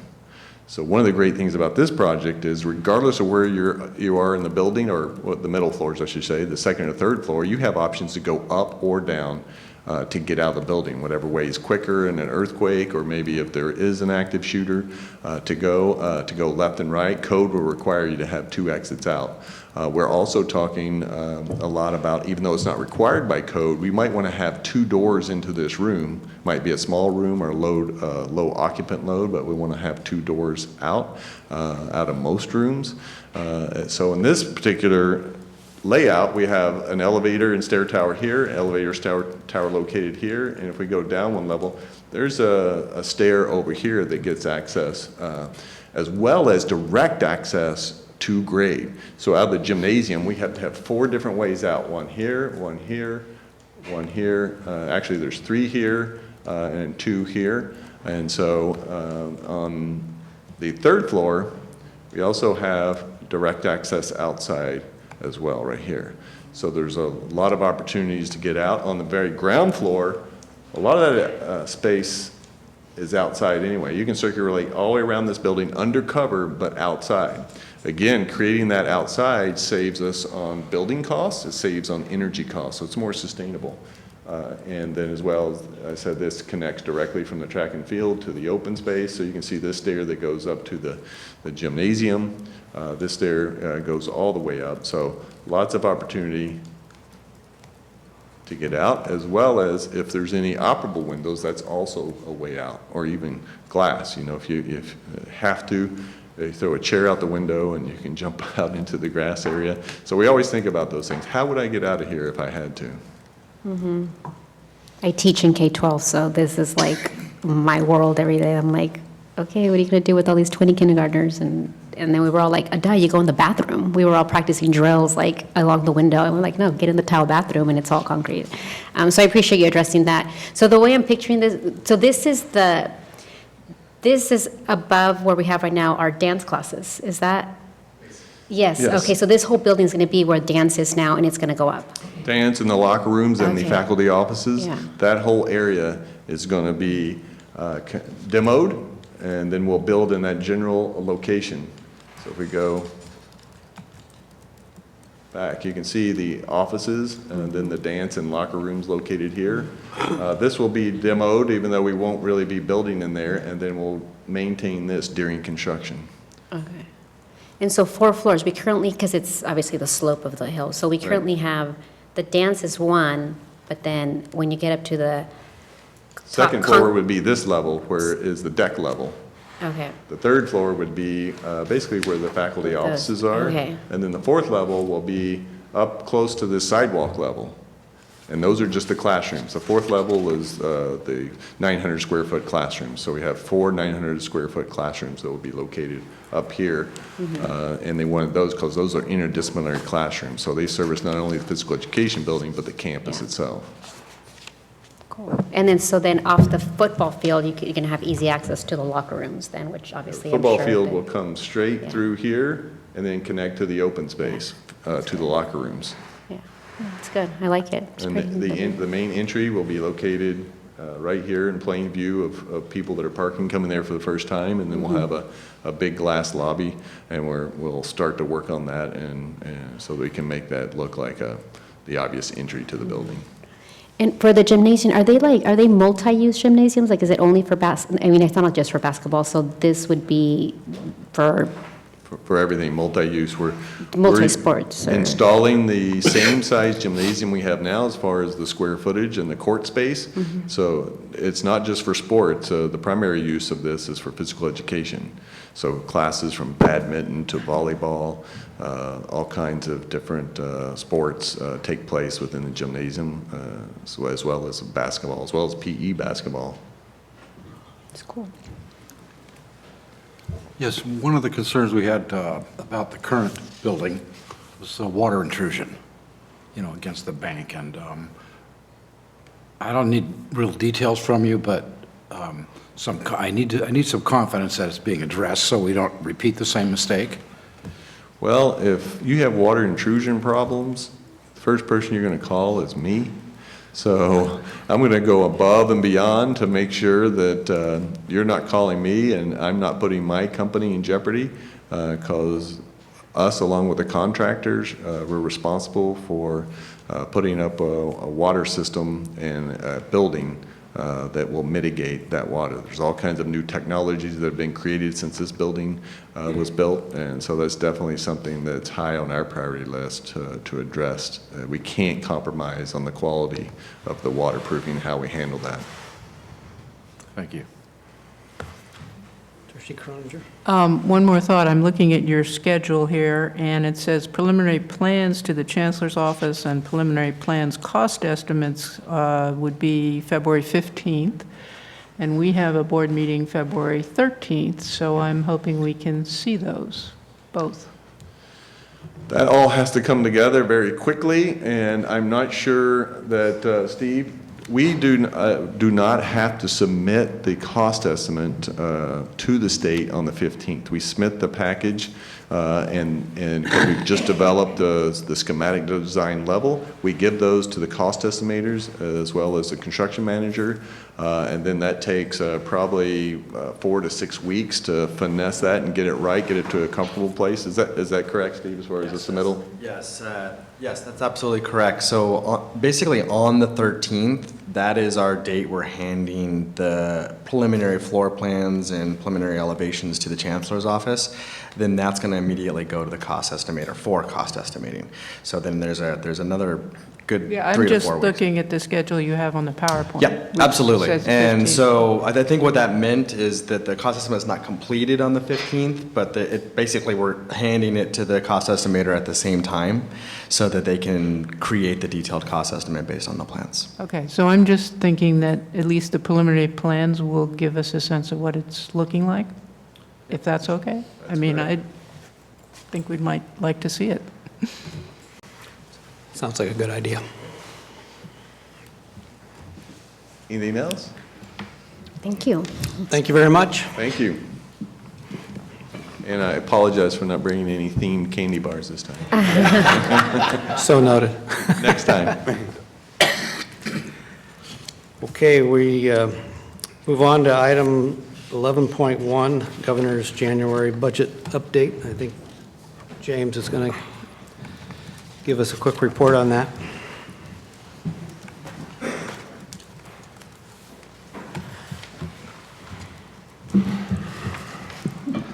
All right. Good evening. So I'm here tonight just to go over really quickly the highlights of the governor's proposal that was released on January 10th. On your board agenda, I attached the joint analysis that came from the Chancellor's Office, the League, and the Chief Business Officers Association, and ACCA, which I could never remember that acronym, but it's another one of the organizations that does all the finance with all the community colleges. So that analysis was done by them. So it's got all the real detail in there. But I wanted to hit the highlights on what it means for us. Overall, the feeling that we got when we were at the workshop last week at the state was that the budget's a pretty good start for the California community colleges. But, you know, there's always, at this point in time, things that they're looking to work on. One thing a lot of people were worried about is a lot of little one-time money projects. We'll see where that goes. You know, there's always significant changes between now and May and then the final adoption in June. One thing that I'm rather pleased with is that they are not planning on making any changes to the student-centered funding formula in this year. They are looking at a recommendation to include first-generation college students as another metric in the supplemental allocation, but the Chancellor's Office is looking to study that for a couple years before they actually go ahead and change anything. So we'll keep an eye on that, but right now they're not planning on making any changes to the funding formula. Unfortunately, we are still looking at a mid-February date for when we're going to get funding rates for the funding formula as it sits right now. So we're still kind of in a holding pattern on that. Nothing's really changed there. But no changes to the funding formula is definitely very welcome by pretty much everyone around the state. One thing that's in the budget is a 2.29% COLA. That is somewhere in the neighborhood of $1.8 million for us, and I definitely want to say that is a very rough number. We don't know what the rates are for this year, so to try and calculate a COLA on changes in rates that we don't know yet is very, very difficult. The other thing is COLA, as it used to be prior to the student-centered funding formula, is no longer COLA. It used to be that they would give us an increase, it would increase our base rate, and it would also increase our per FTES rate. Now it does all of that, but it also increases the success and allocation rate. So not only do we get, the COLA will go on to all the rates, but our outcomes will affect how much money we end up getting. If our outcomes go up, we could potentially get a little more than that. If our outcomes go down, we could get a little bit less. So it's just something to keep in mind. It's not a straight calculation like it used to be. The other thing, so the 2.29% COLA, that's on the unrestricted general fund. It also, certain categorical programs, CalWORKS, EOPS, DSPS, apprenticeship programs, which we don't have any, and mandate BACLAT grants. So that's, they'll get it. Other categorical programs that aren't listed won't see any sort of a revenue COLA. So that's that piece, and then there's about $17.5 million in the statewide budget for deferred maintenance and instructional equipment block grants. That's a fairly low number. That was another concern at the workshop. That works out for us somewhere around $175,000 plus or minus. Smaller colleges could see maybe $100,000 or less, and that really doesn't give a lot of money for them to really do any of that deferred maintenance that's out there. So there is a push for us for the governor to include more money in that area. But again, we'll see what that looks like. And I think those are the main highlights at this point. It's relatively straightforward budget. There's a number of categorical programs with some small adjustments up and down, some one-time money for certain programs. I believe they're looking to expand the food pantry, money in the food pantry areas, things along those lines. But overall, it's a relatively straightforward start to the budget process. Sounds like the bottom line is static. Which is welcome after the last couple of years of changes. One other thing that I did want to point out, if you did go through the workbook that was attached on page 12, they list out all of the projects that are funded have state funding. You'll notice in the ongoing projects area, they don't list any projects. That's where we would fall for our PE building, which we were just talking about. That's just because they're waiting to see what the spending plan is for all of the other areas, in case some districts are behind. We're not behind. It's not that our funding's at risk. They're just waiting to put those projects in until they have a better number. So So anyway, that's basically kind of where we're at. We're just starting the process with the budget. You'll probably be seeing a lot of me in all the meetings for the next 9 months. Any questions? Marcia? So just to be sure I understand, when you say no changes to the student funding formula, you described a number of changes previously, that there was a committee that agreed upon. So Those are already in there, right? correct. So the And so you're changes- saying there's not a second level of changes? Correct. So the changes that we discussed in the budget this year, we're still waiting on rates because of those Right. changes. However, they're not changing the formula further. So we're sticking with basically the law as it was written in the 1920 Budget Act. Okay, and then, to me, it was disappointing, the deferred maintenance, as you mentioned, and also nothing on pension increases, Yeah. which I'm ballparking at about 750,000 more. Does that sound plausible? I have not done the calculations yet. The PERS number is going up very significantly. They gave us Yeah. temporary relief in this fiscal year Right. with the contribution. The STRS rate is going up a little bit less than what it had originally been planned on. The PERS rate is going up to, and I believe they've got the number in here so I can look it up really quickly, 22.8%, and it's currently at 19.7%. So that Yeah. number is going to be significant. That is something we'll be looking at in our assumptions and looking at it as we develop the budget. But yeah, currently there is nothing in the budget to help districts. That was another regular, common question that was being asked at the budget workshop. What about putting some money towards that? One thing that they did bring up that would be important is that that money would, if they can put that money towards it, if they do what they did last year and use the non-Prop 98 side, so that it doesn't reduce our funding in another area in order to give it to us in pension relief. They really, it's much better if they do it on the non-prop side, 98 side of the state budget. James, I read yesterday that the Legislative Analyst Office is proposing, and this was at least for K-12, which it surprised me not to, because usually everything's written K-14, but at least for K-12, they're proposing either one-time money to help offset this cost. Are they talking to also propose that relief for community colleges? Not currently, at least not what's in the budget now.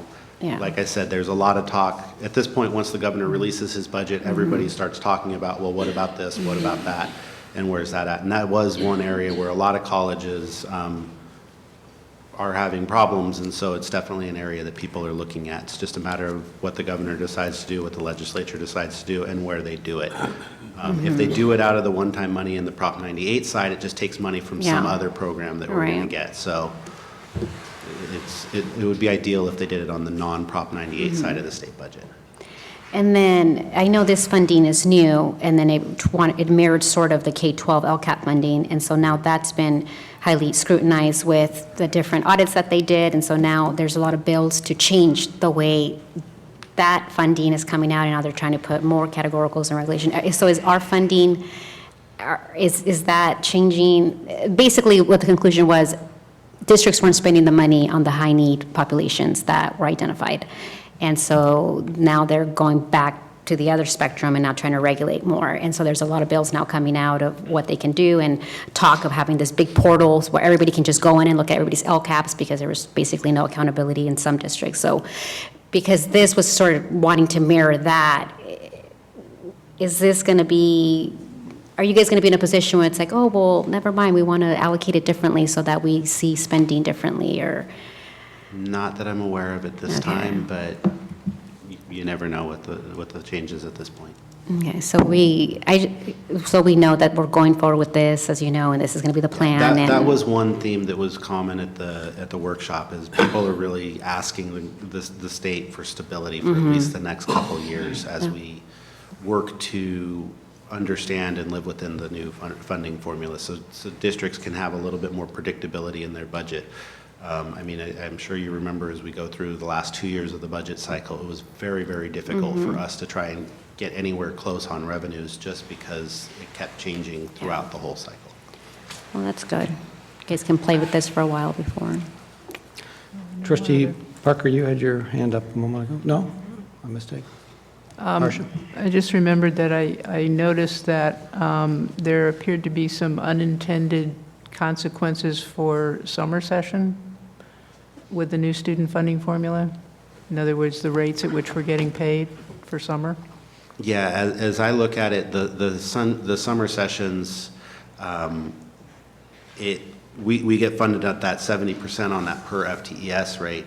Summer sessions have a wide variety of students, but they're not necessarily contributing to those supplemental metrics or the success metrics directly. You know, you will obviously, hopefully help students succeed by offering them opportunities to take courses. So that should contribute, but there's no real direct tie during any timeline. And that's really the same with the whole formula. But then that supplemental metric, if there are students and they're getting one of those, the California Community College Promise Grant or the Pell Grant, or maybe if they're one of our students, they're getting counted in either fall or spring already anyway, so it's not increasing our count when we're offering it at that point in time. So it just means that we're not necessarily getting funded at the same level for the FTES in summer that we used to. It looks like a 70%. Yeah, basically. Okay. You also have a report for us on the budget timeline? Yes. And I don't know if you want to...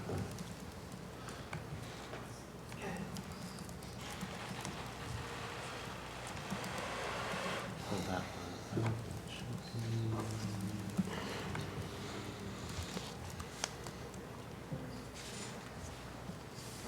Two more, Liz. All right. Okay, so this is our budget development timeline for the 2021 budget. So it's starting essentially now with the governor releasing their budget and going through final adoption of our budget in September 10th. You'll notice this is a little bit shorter than what we've had in the past. That was intentional to try and pull out some of the other timelines. We had overlaid a number of different timelines into that, and it really made it a lot harder to read and a lot harder to follow on what you guys can expect. So we do still have all of those timelines. We are still tracking all of those timelines. It's just that we wanted to keep this one simplified to really the budget development pieces and where presentations are expected. And so you'll know kind of where to expect us to be at that point in time. So I don't know if anybody has any questions. It hits kind of all of our major deadlines. We have to have a tentative budget by June 30th, and our adopted budget has to be adopted by September 15th. Okay. Any questions? Thank you, James. All right. Thank you. So moving to our next item, 11.3, non-resident student fee discussion. And I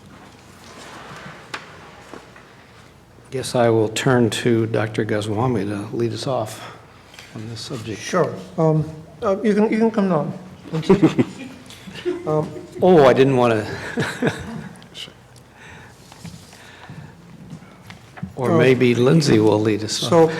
So in the calculation of this, the state gives us multiple options as to how we can calculate it.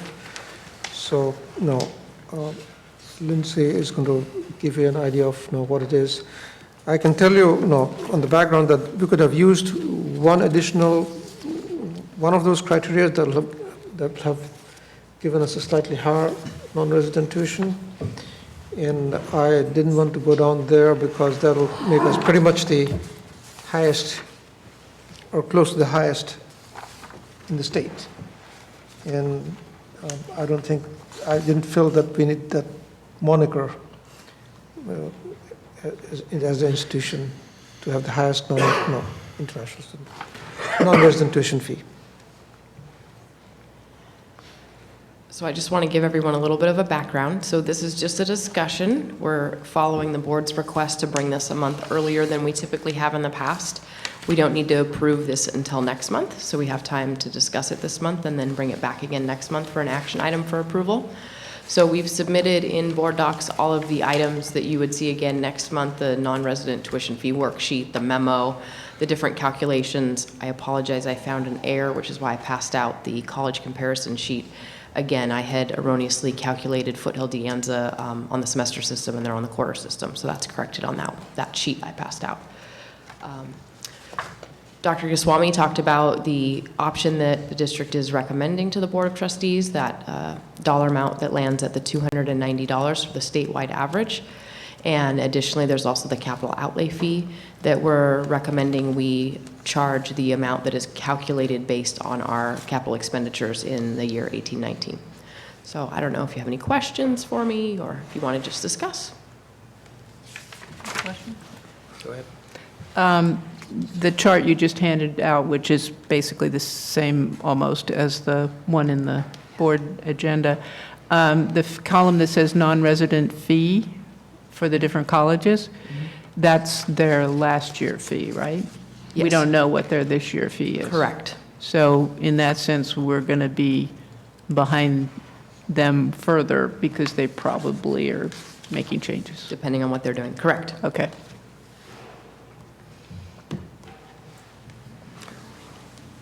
Okay, no questions.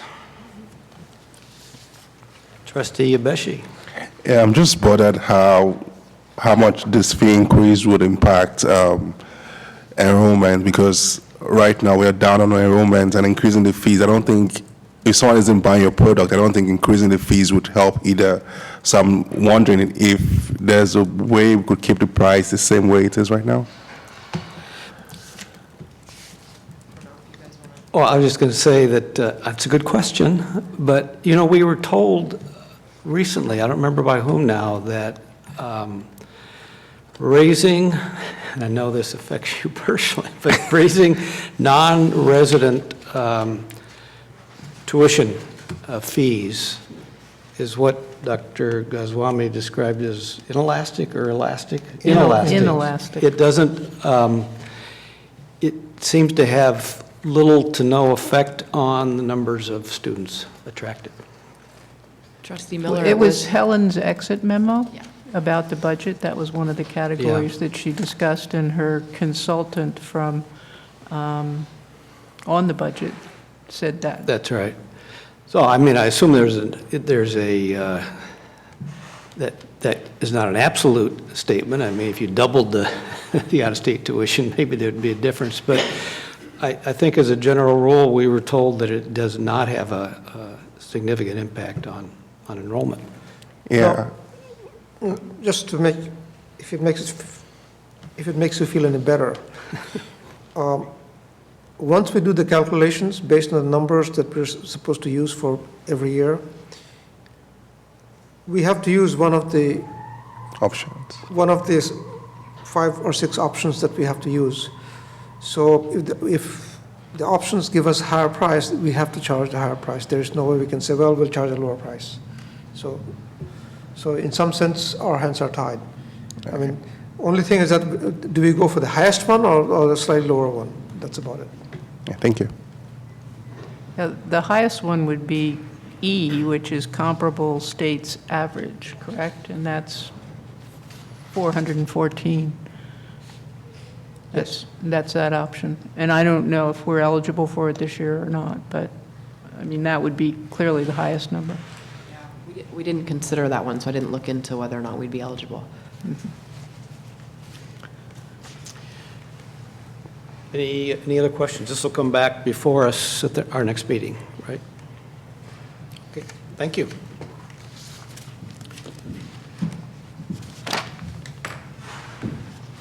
Item 11.5, safety measures to protect student athletes, and I believe the presentation will be by Rocco Costantino.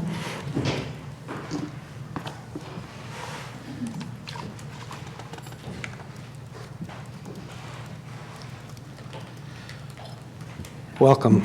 Thank you, President Miller. Thank you, Dr. Goswami, members of the board. Should I click through? All right, sorry, this is my first presentation. But thank you, and yes, my report's on safety measures in athletics. Actually, that's the PowerPoint. Okay.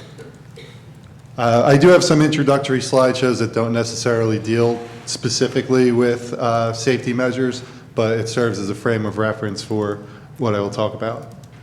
And when the first slide comes up, it's going to be the 3C2A mission statement. And the reason I put that up there is because we use that as a guideline for everything we do. And in the first line of the mission statement, two of the first words are health and safety. So when that comes up,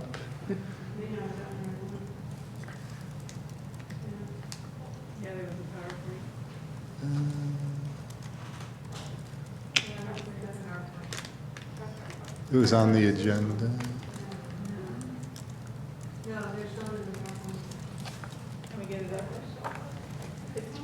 Yeah, it's on the board docs. But you have it in your, You have it there. you have it there. We have it on our screen, but. Yeah. All right.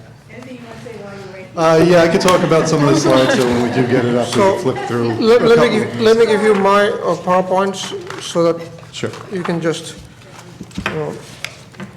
Well, while we're grading, I must say, you guys do an excellent job putting all our student athlete stories out in the newspaper. Oh, thanks. Yeah. And, well, and I love hearing them because my kid's like 3 years out, and so those guys are always out here watching, and so the athletic community is small and tight and very supportive here in town, so Thank you, yes. a we lot have of great news come out of your department. We have an excellent sports information director, and Luz helps us out tremendously, too. Thanks, Luz.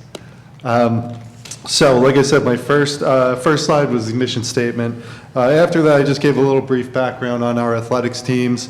We have 20 teams, 11 sports, 11 women's sports, and nine men. There we go.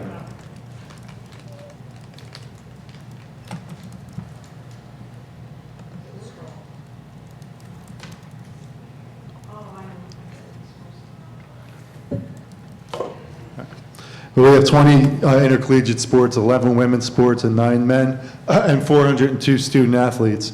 The reason I mention that is because all 402 student athletes have to be enrolled full-time, at least 12 units, and they have to maintain a certain GPA.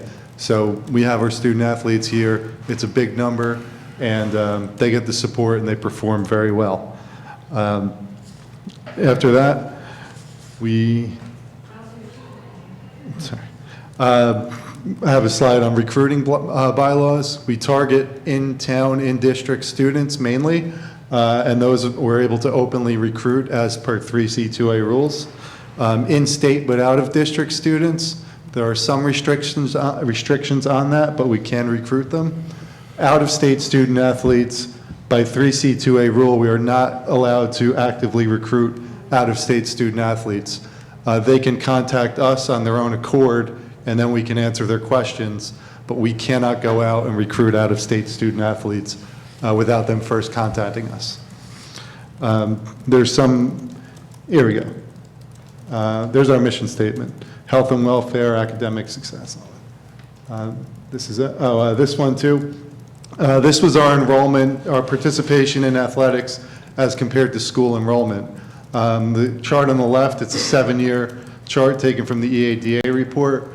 And compared to when you take the athletics participation, it's very stable compared to the downturn we've experienced in overall enrollment.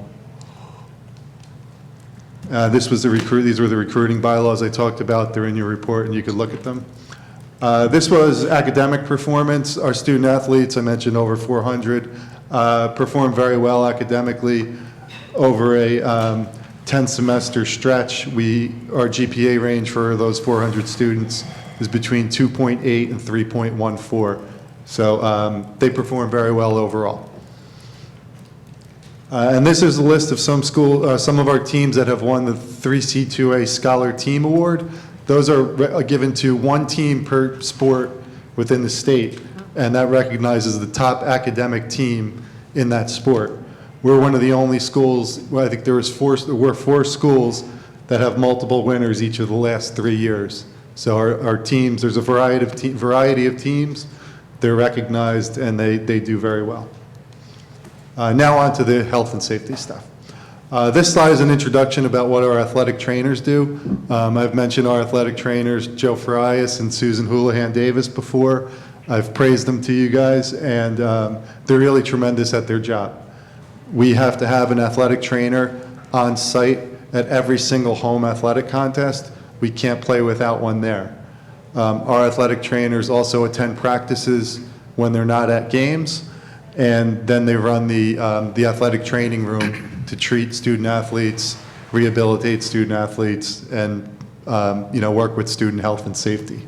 They also educate our student athletes on health and safety and nutrition, and there's a lot they do in that way as well. The text up here is a list of every single thing that a student athlete has to do before he or she is able to step on the athletic playing field for a single practice.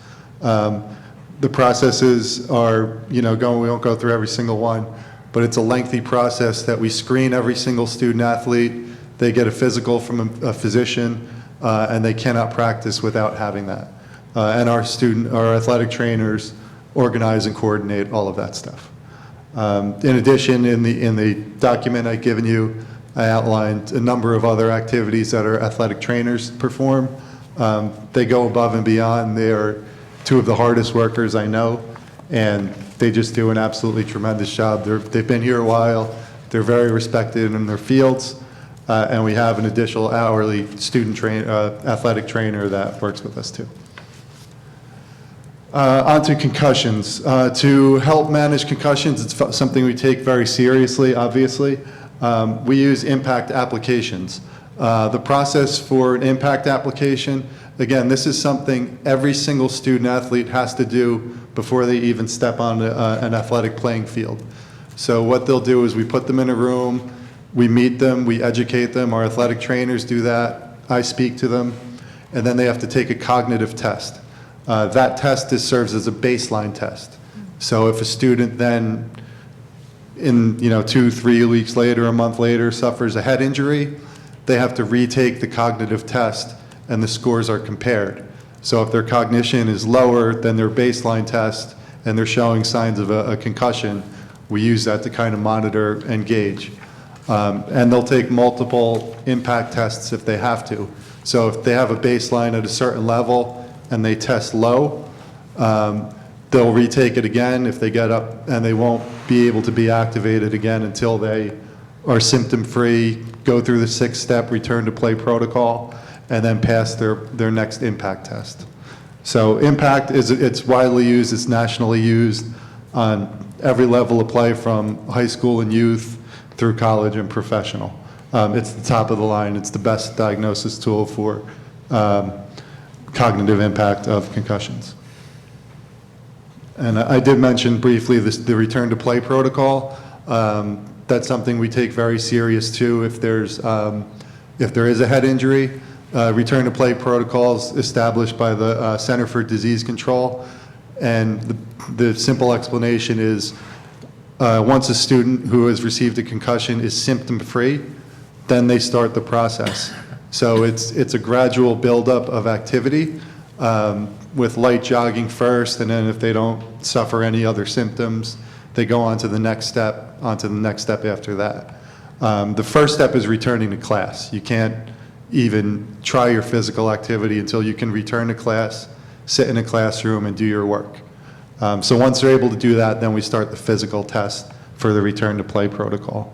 And as far as the time frame, every concussion is different. We've had students show no symptoms the next day.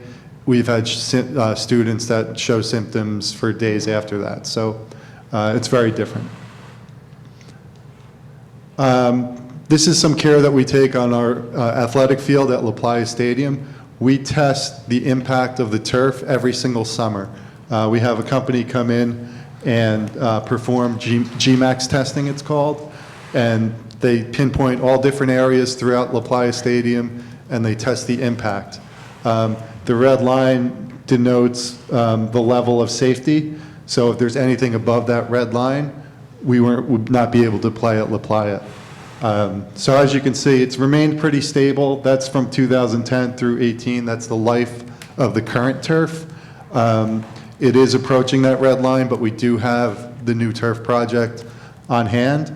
And as part of that new turf project, we're exploring and probably going to put in what's called a shock pad.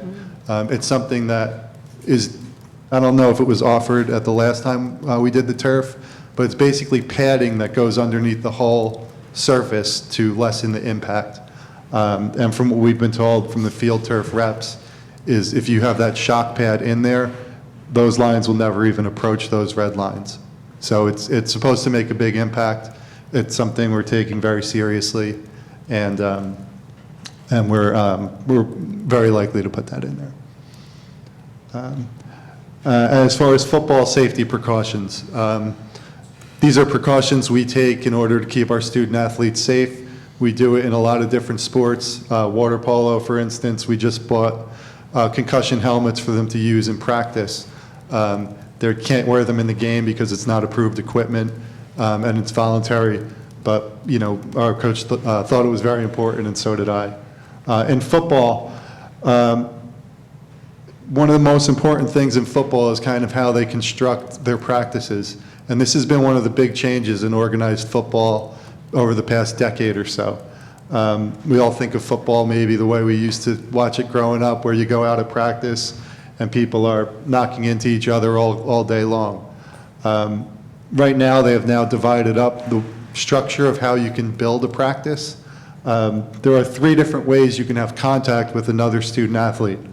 The first contact is called wrap, where you literally will run into each other and just wrap arms with each other, or wrap your arms around the body.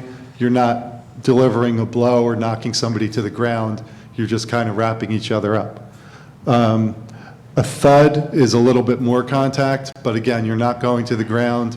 You're hitting contact and maintaining contact and wrapping each other up. With the wrap, it's more arms. With the thud, there's a little bit of body contact too.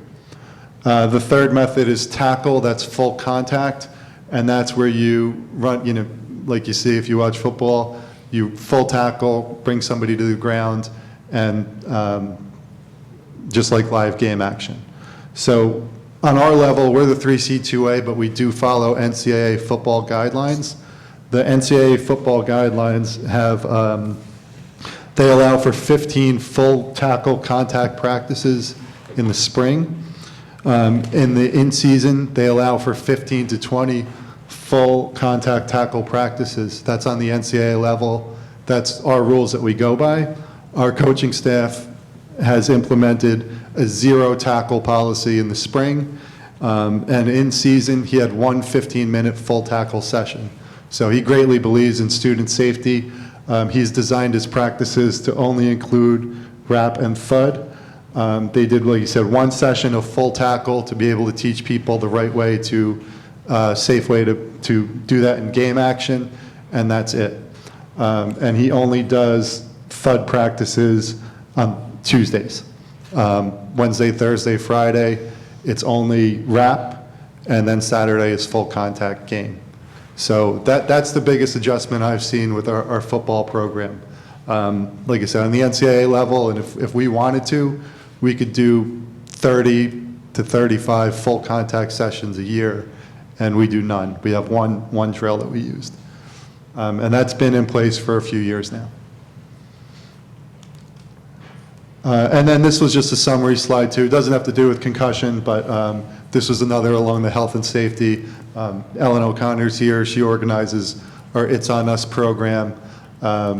It's sexual harassment, sexual awareness training that every single student athlete does, that we collaborate with other departments on campus to do. It's very beneficial. We have get a lot of compliments from our student athletes on it, and they appreciate the attention and education. But just in summary, like I said, that 3C2A mission statement mentions health and safety up top. It's very serious to me as an athletic director. It's very serious to us as a department. We communicate with our students consistently. I feel that we go above and beyond the regulations for what we do in student safety. We have standards that we have to follow. Our athletic trainers and our football and other sport coaches go above those guidelines. I meet with every single individual team and every single athlete. We talk about this stuff. It's something that's on the forefront of our concern. the health and safety of all of our student athletes. And thank you. You're welcome. Do you have any questions for me? Before I turn to others for questions, I just want to say thanks. It's a very informative presentation, and I think we all appreciate the attention to safety that obviously is going on in your program. So thank you for that. You're welcome. Trustee Parker.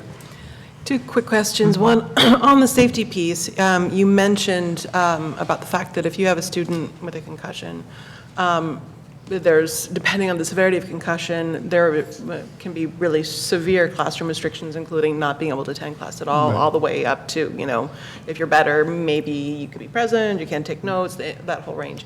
How do you communicate with students, professors, faculty, about those restrictions so that there's a coordinated plan both for academics and sports? Right, that's a great question, and we have a process in place for that. Our athletic trainer will notify Michael Gamboa, who works academically with our students, and he has access to every single student athlete's schedules. So we have a form email that we send out to inform the professors that a student athlete has suffered a concussion, and it gives, detail along that line. And then when that student's able to return back to normal schedule of class, a second email goes out. Great, thank you. And then my other quick question was just on the athletics here in general. Do you, how much opportunities are there for new sports to come in? So like lacrosse, for example, or squash, are those things that ever come in, or do you really have a very set team, list of teams that you offer? That's another great question, and something I like offering as many programs for our students as we could. We started a women's beach volleyball program last year. That gives us 20 sports. We're one of the bigger programs in the state.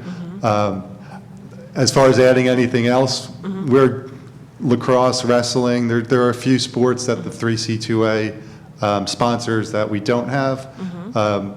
And it'd be great if we could offer those. We would just need additional resources. Like right now, we're, with our athletic trainers, having 2 full-time and 1 hourly for 20 sports is kind of at our limit. We really should have 3. But, so if we were able to get the extra resources to support additional sports, I'd be happy to pursue that. Awesome, thanks. So maybe we can help get you those resources. Yeah. I mean, those were good questions on the student, Kate, the collaboration with their professors, because, they can't do that. Well, lacrosse, I mean, the lacrosse pipeline is slowly getting bigger.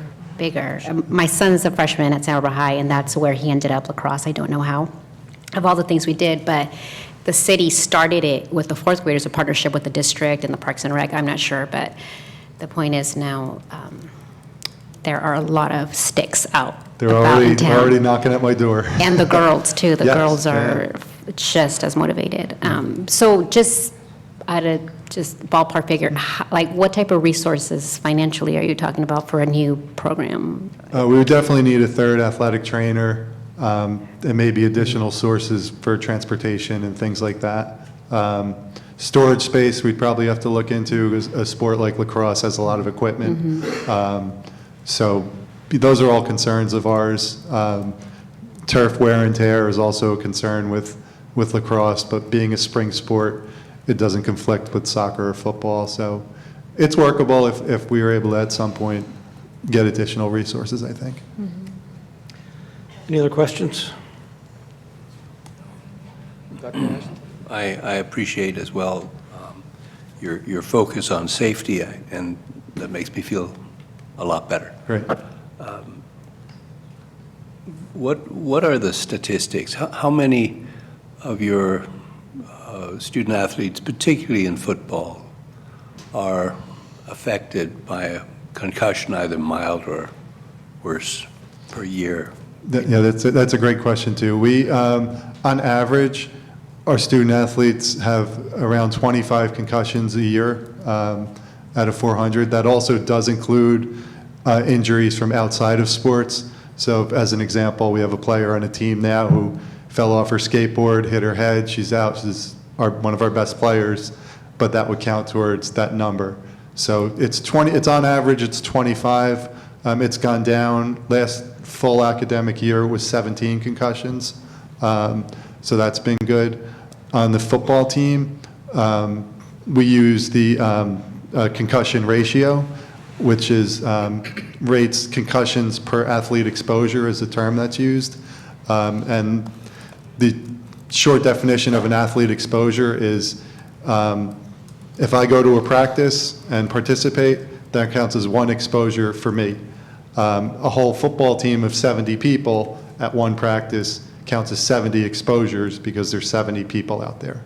So our football rate with per 10,000 exposures is 10.1. So it's 10.1 concussions per 10,000 exposures, which translates in layman's term to about 1 every 3 to 4 weeks. Football, in the sports that we've taken a look at, is about middle of the pack or so in concussion ratio. Our most problematic sport is women's soccer. That concussion ratio is 13.7 per 10,000 impacts. And just in real numbers, we've had, in the past 5 years, 25 football concussions. Women's soccer, we had 14. Men's soccer is 8, and women's volleyball is 3. I use those numbers because those are the fall sports that we have complete data for the past 5 years. The at-risk sports, we didn't include golf or some sports like that, cross country.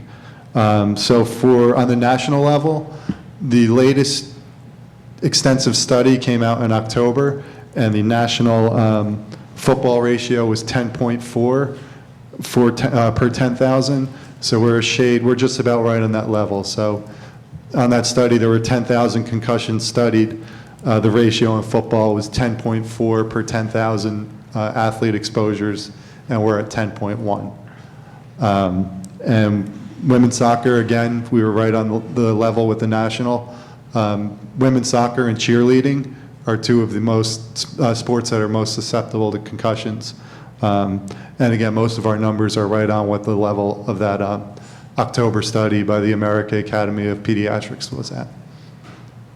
I'm sorry if that was confusing, but if you want No, that's very helpful. I'm thinking, I mean, when I was in high school, nobody talked about this stuff.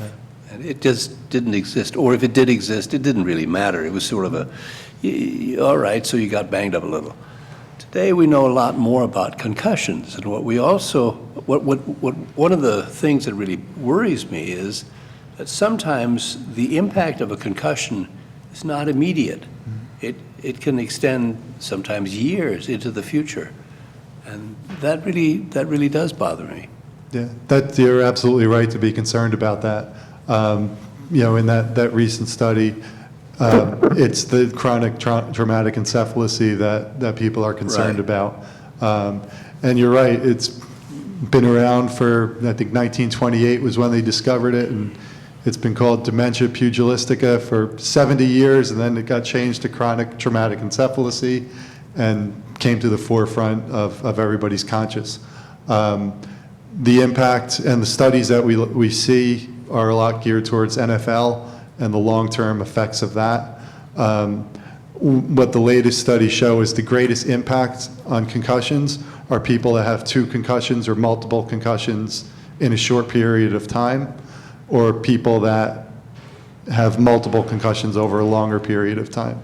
The way the world of sports works now, we did have a student athlete on a team who had a concussion, went through the whole return to play protocol, came back. He was clear of symptoms, doctor cleared him. He had another concussion, and he was kept out for the year. We didn't even pursue trying to get him back onto the field. And it's that limitation of repeated concussions that's been causing those numbers to come back a little bit. The NFL studies and the things that are in the media a lot don't translate necessarily as much to our level, just on the basis of, I mentioned athlete exposures. For our football team had 25,000 athlete exposures over the past 5 years. An NFL football team quadruples that. So it's the high level high college Division I and NFL, where players are playing an extensive period of time, that's connected to the long-term effects. That's not to say a student here can't get a concussion that causes long-term effects, but it's that multiple concussions that generally leads to dementia, Parkinson's, and other brain diseases. So if I understand what you're saying correctly, one way of significantly reducing the negative impact of a concussion is to simply eliminate the student from further participation if they have one concussion. Not necessarily. I mean, one concussion or two concussions, even a small, I mean, again, we're talking in generalities, and every concussion is different. There's 4 grades of concussion. Right. So yeah, if you have a grade 4 concussion where you're knocked unconscious, that could very well be the path of that we'd go on. A grade 1 concussion is something like you talked about a little bit sooner, where there may have been an impact, a student athlete feels fine, and then a day or two later they're dizzy or they have a headache. So it's hard to classify everything. I guess my best answer would be yes, on a grade 4 concussion, it's very possible that that student will never return to play again. Grade 1, 2, or 3, which are less likely to cause long-term damage, those students could generally return to play without any long-term effects. So we would, in order to really answer that question, we'd need to know how many of the students who did return to play ultimately suffered as a consequence. Yeah, and it's tough to show that, and that's been one of the items that the concussion world has kind of been grappling with, because you can't study CTE until a person's passed away. There's no living diagnosis to learn if somebody has CTE. And generally, the people who have been studied have been players who've played in the NFL, and you've seen those players have had CTE. Many of them have played before all these precautions were in place.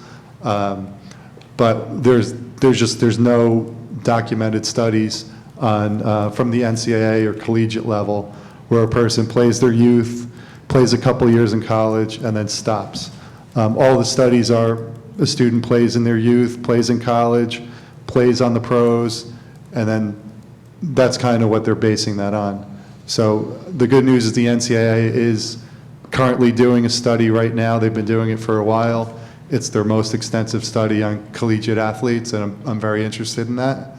And Stanford also just got a grant to do a smaller 3-year study on collegiate athletes.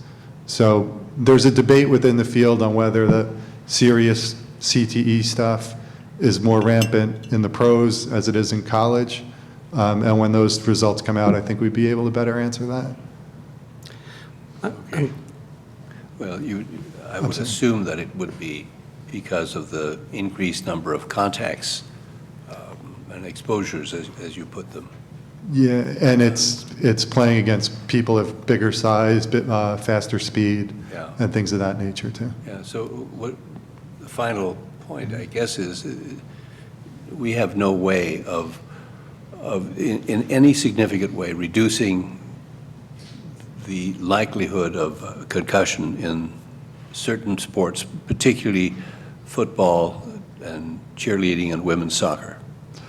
Well, not necessarily in practice, and that's why I put the slideshow up about the tackling procedures.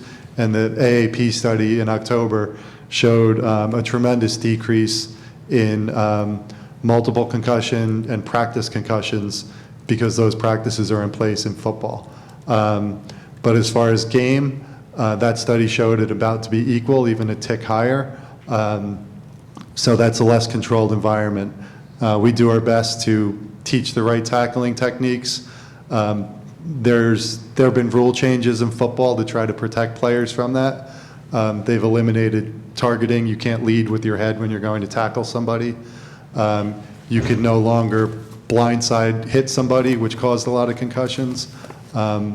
Those are newer rules, and the effects hasn't been enough data to process whether it's been effective. But the sport is taking measures to try to protect that. And as far as other sports are concerned, it's, again, it's very difficult to manage that in, you know, in an active, uncontrolled athletic event. Okay, thank you very much. I'm curious, where does the men's soccer team come out on the, our participants come out on your injury per exposure? They're a little less, and we're very well below the average. We've only had 8 men's soccer concussions in the past 5 years, and they're usually, women, there's usually a little bit more. It has a lot to do with the muscle mass in the shoulders and preventing, you know, with the men, women are more prone to whiplash in that sport and getting a concussion that way. But our women is 13.7 per 10,000. Our men were 7.8. In that most recent study, the women were 13.4, and the men were 11.4 or 5, something like that. Thank you.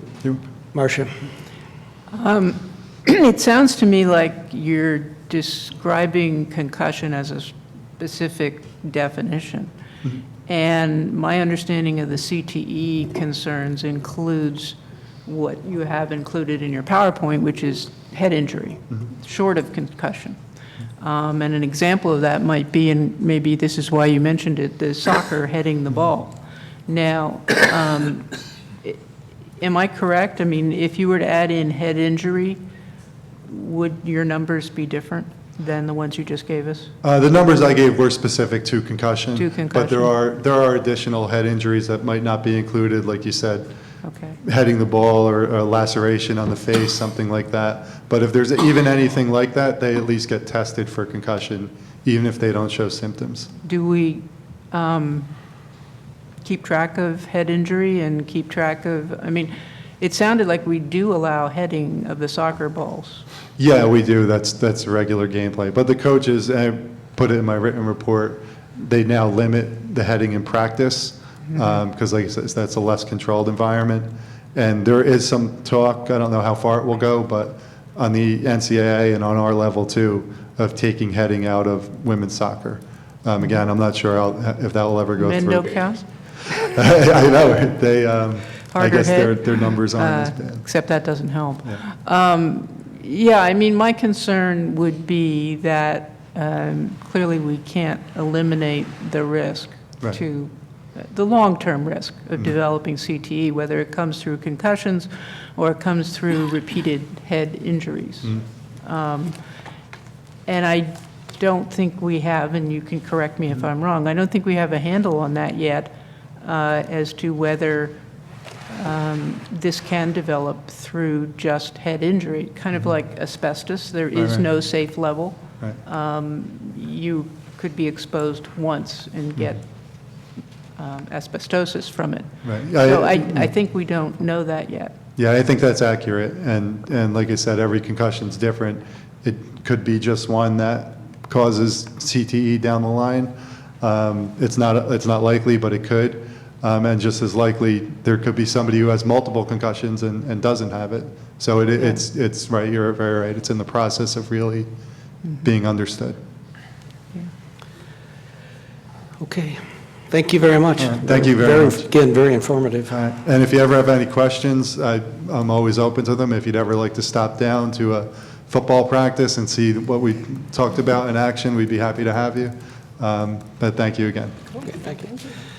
Okay, our final agenda item also deals with safety. It's Emergency Response Annual Report from Eric Frick.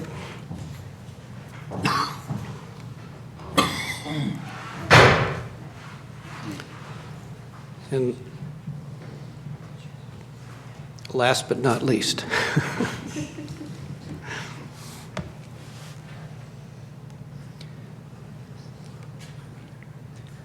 Good evening, Dr. Goswami, Board President Miller, members of the board. Thank you for the opportunity to present on the Emergency Response Annual Report. This is a large report, so I have additional information that you'll find following the end of my presentation. This gives a brief, important timeline regarding key developments of emergency response.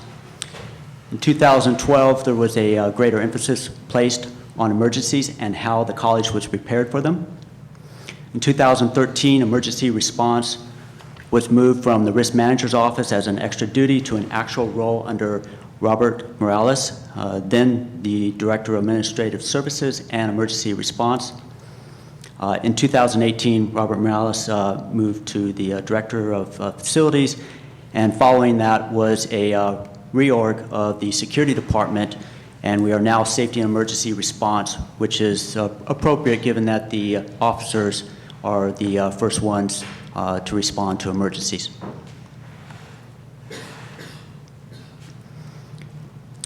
This is a team effort, and we have a planning team which meets at least once a week to update plans, procedures, arrange training, and inform campus. The extended planning team is informed of the work done and interact when needed.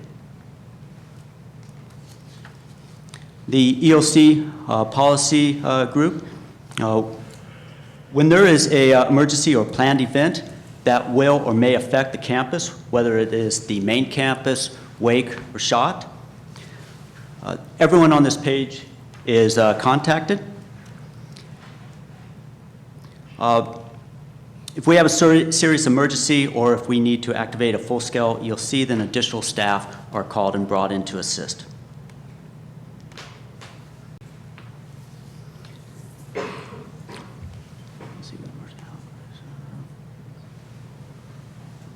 Lost my check.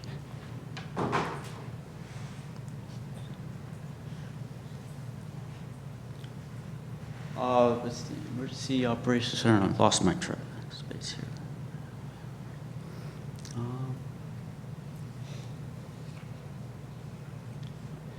So this, when we have an emergency policy group, converges to address the situation at hand. And then depending on the level of emergency, we decide whether we activate a full or partial emergency, or EOC. The accomplishments since 2013, most importantly is the AlertU, which is our emergency notification system, and that's tied into Blazecast. The text notification sends out text and email, and then the Blazecast comes out as a message over the phones as well as a message over the computer screens. And then we have our electronic lock system. We have approximately 680 doors that are controlled by electronic locks. That's for both the main, wake, and shot. We also have emergency supplies on campus for all three campuses. This contains medical supplies and emergency tools.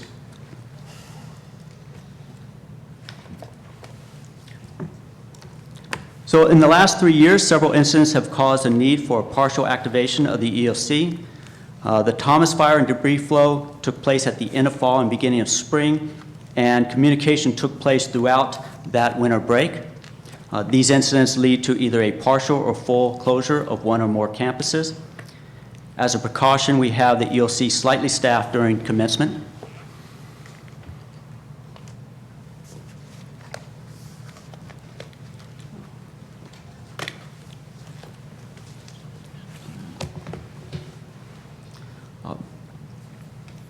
I think actually I already discussed that one.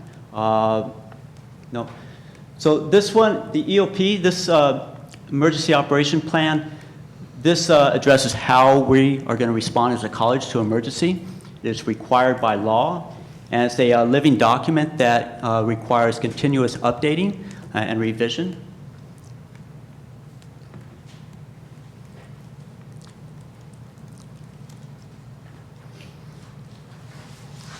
So preparedness training, this training has to be frequent in order to reach as many students and staff and faculty on campus. Some of the training is provided by outside professionals, such as active shooter training by Lieutenant Sean Hill of Santa Barbara Police Department, community emergency response training by Santa Barbara City Emergency Services, and online ICS 100-700 training from FEMA.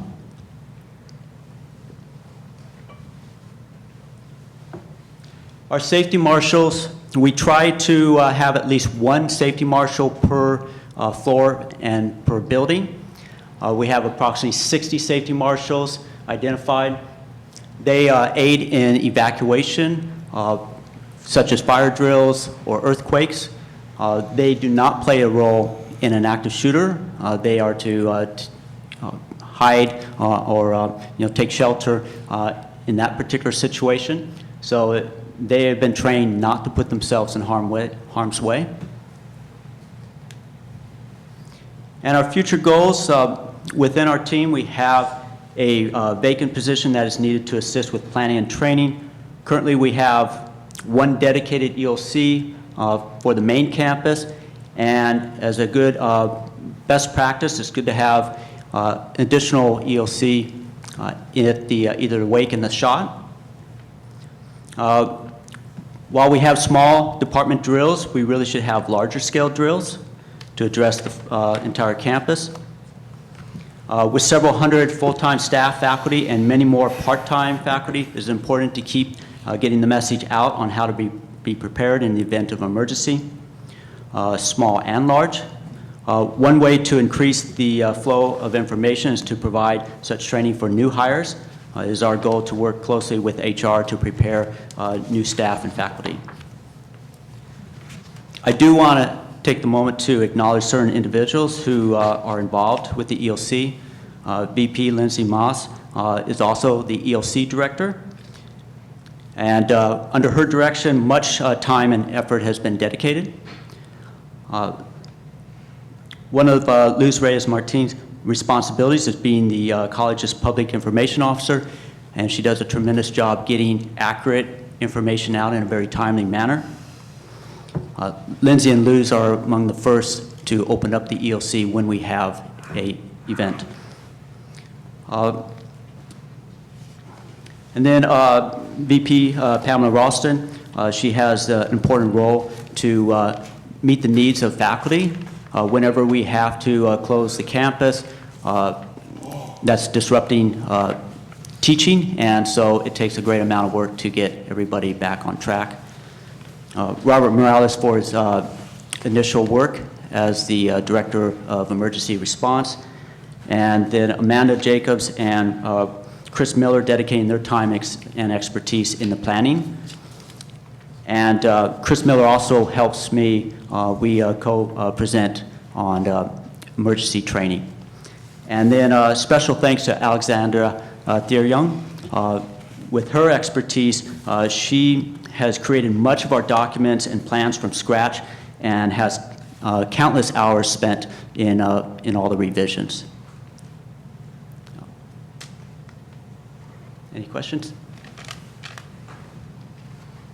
I just want to say thank you. I mean, the mudslides last year and the campus was closed for so long, but I know all of you guys were still here, and so a lot of the folks that you mentioned, and so, I mean, for me, it was heartwarming that you guys, you step up and serve in so many different capacities, but especially during that season. So when you look at this capacity that you have to serve in, and on top of all the other things that happened, that was, I think, the biggest eye-opener for me, just to see the names of the people you're mentioning that were here, and so much was going on, and you guys were like running this whole behind-the-scenes operation while the campus was closed, and there's nothing closed about it. So thank you that you guys meet weekly and that you guys are updating, and teaching and learning is our primary mission here, but safety and well-being of everybody that comes in contact with this campus is top priority. So thank you for doing that and the time and diligence to put all this stuff together. It's a lot of work. Thank you.